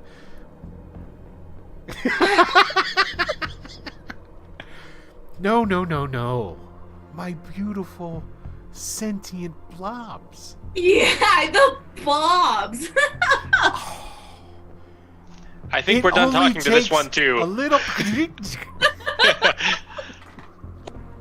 Third one's the charm. Let's talk to Corey for a moment. How you doing, Corey? Oh, well. You must not have unmuted your voice box. Recalibrate here. We done already. No, sorry. I guess this is kind of rude. I just wanted to make sure you were doing okay. Oh, okay, well, that's kind of weird because, it feels like, Pop the digital stack out of the robot. Okay, so you plugged in the last one? The last one going back in. Okay. Oh. Ow. Oh. And then the eyes, flicker. And, Sorry, ma'am. why did you do that? Leonard has sent us to retrieve you, and we're wondering if you know why. That's what it was. She looks down, she goes, where is my body?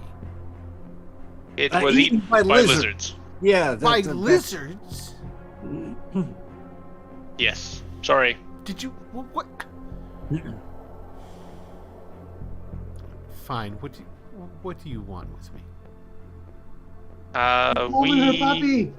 Yeah, we still got the gun. Yeah, I'm holding her dog. Oh, Chester. Except it's because it's just metal teeth clacking. Yeah. It's not Chester anymore. It's Mrs. Fluffy Bottom. Actually, its name is Egg's best friend, the dog. No. That's my dog. Well, I guess since she looks down at herself again. Well, I thought it was just a matter of time, obviously. Now, do you know why he's bringing you to him? So Leonard sent you. Yes. Oh. Please say fuck that guy. Fuck that guy? That's awesome. That's 3 for 3. I'm in the majority. He's been looking for me for some time. We worked together quite extensively for a while. How much do you know about Leonard? Do you know about his ambitions? We just found out. Yes. Yeah, universal domination, but he doesn't strike me as the type. Oh, well, you see, he might have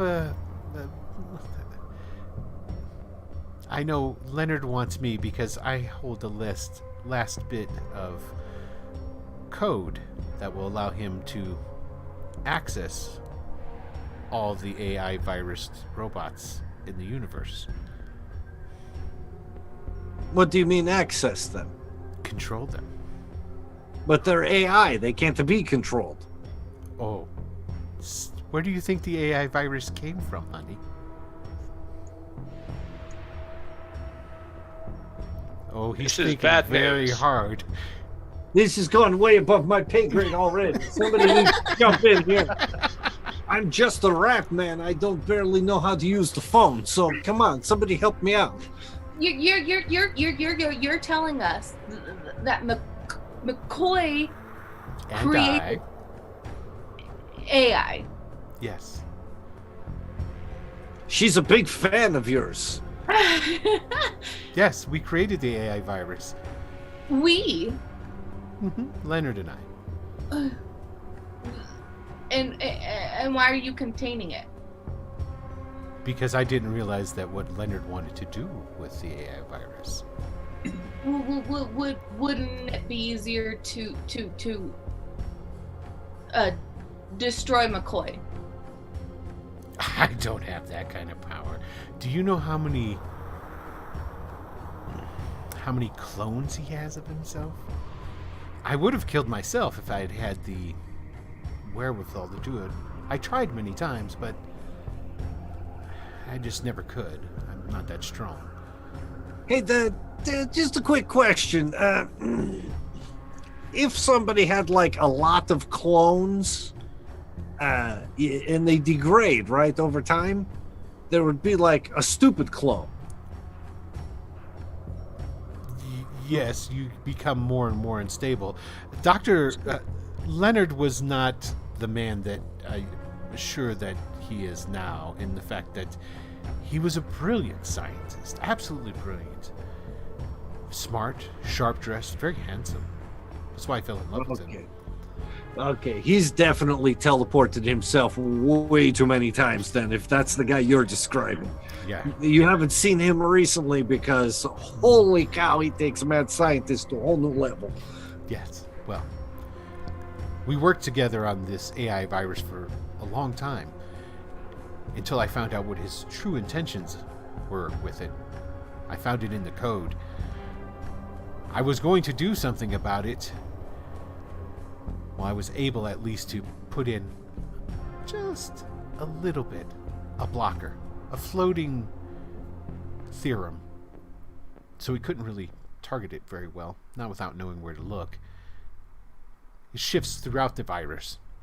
It's complex. And then I took myself and I got lost so that he would never know where it is again. I didn't want him to be able to take over and control the...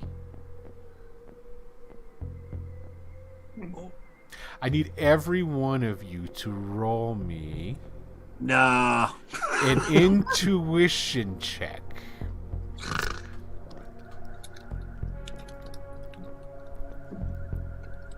This better explode like a lot. Intuition. I got the 13. 32. Got a 17. Look at you with your badass self, Grace.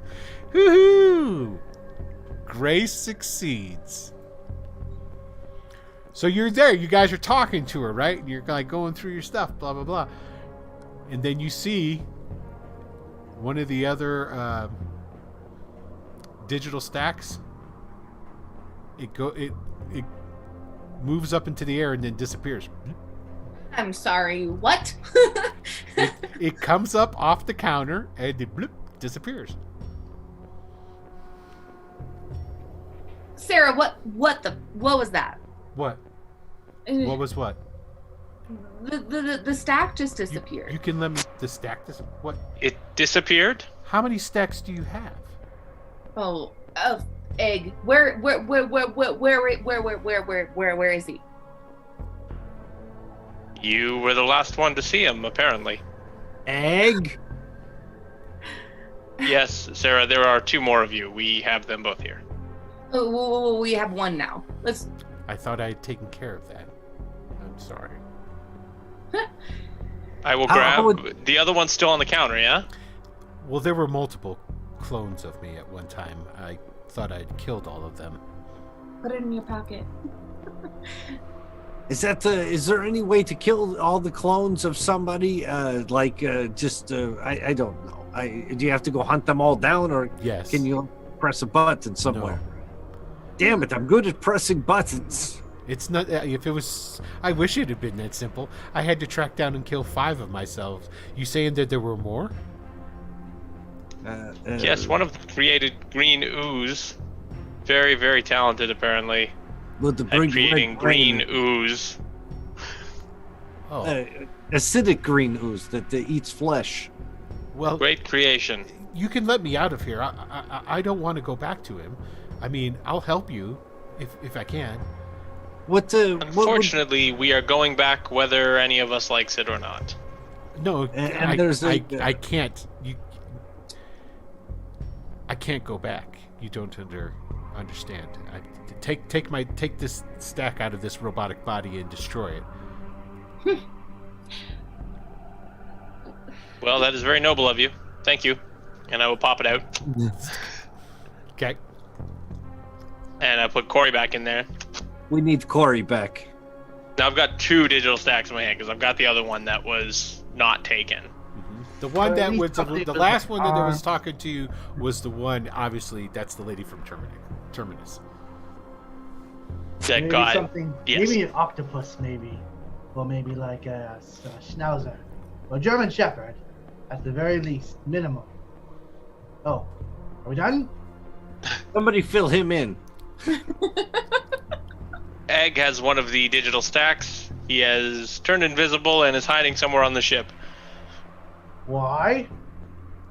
I believe before we were brought back that he was not only upgraded, but perhaps Reprogrammed. Yes. He's not working with us. He may never have been working with us. Now that I think of it, we did find him on Earth. Oh, that's pretty heavy, mate. So, Helix put the other stacks in his pocket, but we're still in hyperdrive and we're going to arrive in like 8 hours. And it turns out that this is all really bad news. Well, if he's a spy, little egg, who's to say that it's not 8 hours? It's actually maybe just 10 minutes from now. Can't trust anything he said to us. Can you check? Helix, can you get me out of these? Yes. And I'll take him out of the wraps. I have not yet destroyed the other digital stacks. I am concerned we may need her help before this is all over. Yeah, hopefully you've been paying attention to which one's which. I have.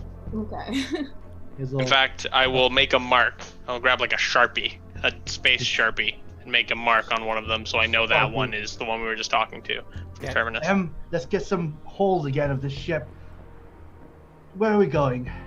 Actually, I know what to do. And I go back to episode 1, where I'm pressing buttons on the wall. Navigating ship. Like, alright. And so, I want to see, just reconfirm our navigation path, time and date, all that stuff, that egg. Evil egg, the deviled egg told us. You can actually figure out where you're going as far as your coordinates are. That's you can pull that up on multiple monitors on this ship. Not even though you're locked out, you can pull it up. You're going to Luna. Is that a new place? That's a new place. What's No. new? Probably the moon. Yes. The moon? Of course, the villain has a base on the moon. Moon base. It's a Nazi. Have I not been pulling so many stereotypes out of? Hey, This is the whole purpose. Heading to Luna, apparently. I want to start searching the ship, and I want to find Egg, and I want to use my natural stealth to try to find him. Okay, stealth ain't gonna help you find him. No, I'm gonna. You can be really sniffing quiet. senses and stuff. You can. I'm gonna smell for him. What's he smell like? Okay, give me an intuition roll. You get to bump it. You get to add a die for your keen sense of smell. Anything's possible. Especially with exploding dice. A 12. Yeah. Nope. So Calcuto's running around the ship for a while. He's got his nose to the ground, his ass is up in the air, his tail's all wagging. I've come to the conclusion that he doesn't actually smell like an egg. You would be correct, sir. I could have told you that before you spent all that time running around the ship. Alright, new tactic then. So Sarah created this force field around Earth. Can she recreate one around the moon? keep him. Well, the force field that is around the Earth, keep in mind, it goes between satellites. There's like just literally thousands of satellites, like tens of thousands of satellites all around the Earth. What about a localized one around a building? Keep him from getting out of You have to talk It to her. may not matter if he gets out if he can release the code that she's talking about and take over me and many, many others. He could dominate the galaxy and the universe from where he's sitting. Well, assuming he's got connection to a computer. He's a master villain. Of course he does. He also He's got at least 2. has many teleportation devices. He will not be easy to contain. Nothing about this is easy. I believe our only option is to dispose of the Sarah Hamiltons. I want to pickpocket Helix. Okay, what are you going to pickpocket? I want either one of the Sarah Hamiltons. Okay. So you have to roll. You've got your stealth. Okay. Uh-huh. Go ahead and roll that. And then this is going to be opposed by Helix, Corey, and Emmerichs. Because they're all there. All right, so my stealth is my agility? Yes. Okay, stealth is agility. What's this? Our intuition? What are we rolling? Just an intuition check. So how many dice are in your intuition? Okay. Okay, unless you have anything else that would help you with noticing things. As far as, like, advantages or... And my naturally stealthy, I get to add a die, right? Correct. Can I... Insight. Does that help? You have what? Insight. No. No? No. Insight's talking? Okay. Yeah, it's basically when you're dealing with people, reading them is basically what insight is. That's good. Yeah. That sounds good to me. Okay. 27. I want to spend a fate point and make Corey re-roll that. You can totally do that. It comes out of the pool. Okay, so it goes down to 7. Woo. Oh, actually, you're down to 6 because you spent one earlier. I didn't deduct. I'll take it out of my personal if I have to. No, it has to come out of the pool. Okay. Okay. You son of a bitch. 25. Can I do it again? Of course you can. You rolled a 12, right? I didn't roll yet. Oh, okay, okay. Okay. And I got to beat you. Yeah, you going to spend another one? Yeah, I'm going to spend another one out of the pool. Re-roll that and don't do so well. Okay, you got a 5. 5 in the pool now. All right, let's see, 4d6. Okay. I'll spend a personal to re-roll it. Go ahead. Okay. Oh, it's worse. Another personal to re-roll it because it's funny. Okay, go ahead. 16. Okay. Okay, that's not bad. One That's better. Yeah, one better. Oh, shit. This is the funnest it's been. That was 2 personals. Okay. Mm-hmm. Oh, You got an 8. That's a critical fail. I am spending yes, a point. it is. I'm spending it to re-roll that one. God damn it. Okay. 5d6. I get an 8. That is awesome. You have to beat a 16 and a 14 at the minimum. Mm-hmm. 25. That's what I want. I will spend a point Yeah, out of the pool. A point out of the pool, make him reroll. All right. Just burning our pool points. Okay. Oh, it's On so this. worth it right now. On this, of all things. On Okay. this. Son of a bitch. You have one more. Yeah, I think he's gonna spend one I'm more. going to spend another one and re-roll it. God damn it. Well, wait. Come on. You spent two. No, he's only spent one. Oh, He just spent one? 2 full Okay, points okay, earlier. okay. A second personal. 21. Bastard. So are we gonna spend our second pool point? There's still 4 more in the pool. Yeah, let's spend another. I think our we should. second, Okay. Yeah, outside point. There it is. That's the second one out of the pool. So that's We're down to 3. This is gonna be the Number final 3. roll. It's the final roll. Oh, All right, so and one he's more. gonna fucking roll high again. I can feel it in my bones. He has 5d6. That's very strong. That is strong. Let's all take a breath. Wipe our hands off right quick. 26. Okay. So basically, you wait. You're like padding around Helix. You wait for the right opportunity when they're distracted doing something else, and you reach in and you grab one. It's like, for the record too, this is such a good pickpocket because they're literally in my hand. You put them in your pocket. You put them in your pockets. You sharpied one. At some point, you said you would put them away. Right. I did say that. So that's why I was going for it. So this is what I need you to do, Tony, is roll a D100.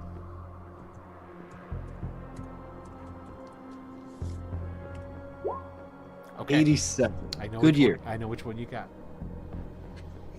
Well, now here's the thing. He took a space Sharpie and he made a mark on it. Yeah, but you don't know which one he marked. Does it have a mark with a space Sharpie on it? If it's the one with the mark, I don't know which. I'm looking at it. Dylan, does it have whisper to me which one you marked. It's W slash / WGM. No, /W space, and then what's my? It could GM might do it. Either that or William. Yeah. Is it William? Mm-hmm. There it is. Yeah. Okay. Cool.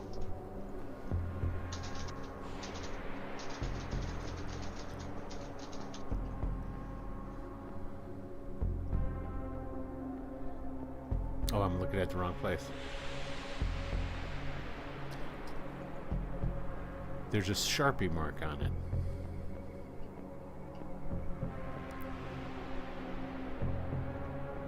And with that, we're going to end the episode. You guys will have a whole week to figure out what the hell you're going to do. That's good. I'll tell you what I'm going to do if I find out he fucking stole that thing. Oh, I know what he's going to do. Break his little rat arm. I know you don't trust me now, but I'm saving all your lives. You know, I was like, if I was the one to see you, I'm like, would I go with it? I'm like, Helix has been faithful and a trustful friend, but this rat guy, he's had some good ideas. So I was thinking there was a chance that if I did watch him, I'd make eye contact with him, but then not say anything. But it's out of my hands now, so excellent. I don't have to be burdened with that knowledge. I know. That's a heavy burden, too, by the way. Big burden. Well, with that having been said, I want to say thank you to everybody for tuning in and watching tonight's program. This was, we are doing Escape Sector 1, the third chapter, the final installment of the Sector 1 trilogy. Next week, very likely, could be the series, not just the season, but the series finale. It's very likely. And oh, what a series it has been. It's very, very good. And then we'll take a week off, if I'm correct, right? Mm-hmm. We'll take 1 week off. We'll come back. And what are we coming back with there, Uncle Tony? Well, I don't want to panic Dylan, that's all. No. I was expecting we were going next week. If tonight was the last episode. So I was gearing up, so don't worry. He's already panicking, is what he's saying. We're going to jump into a Deadlands adventure called Blood and Gold. And all of the characters are starting to come into place. I've got some good ideas for how it's going to begin. And for this one, I think our first episode is kind of going to be a session 0. Getting used to the very new system, your new characters, new character sheets. So, cool.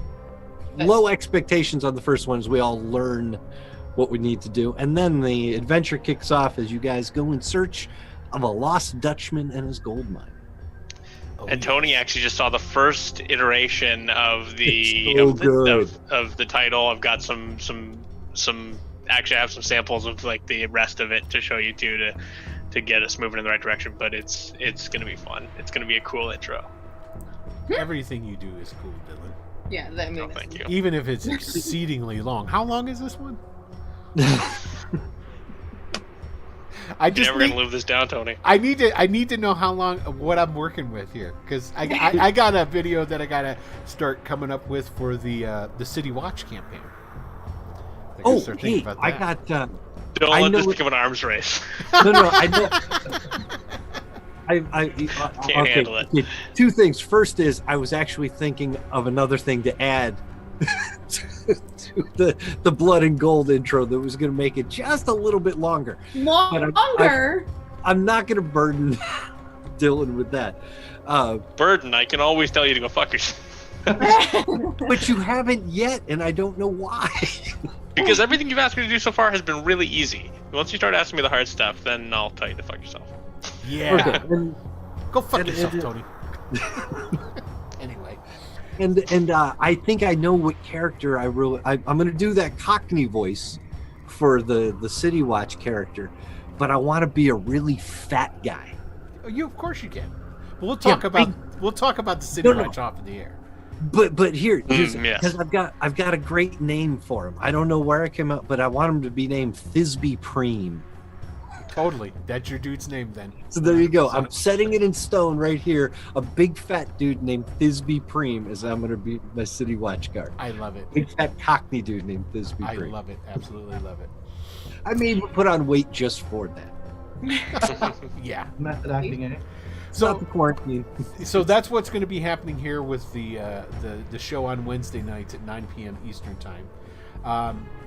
We are going to, as always, we still have on Tuesday nights, 9 p.m. Eastern Time is the Greyhawk campaign, and Friday nights at 9 p.m. Eastern Time is the Dragonlance Chronicles, where we're playing the Dragonlance, the old Dragonlance 1E modules in 5th edition, and yeah, so that's about everything that we got going on the channel for right now. Thank you again for tuning in, and definitely come back and tune in next Wednesday for what is most likely going to be the series finale. Thank you very much for watching. Have a good evening, and goodbye, everyone.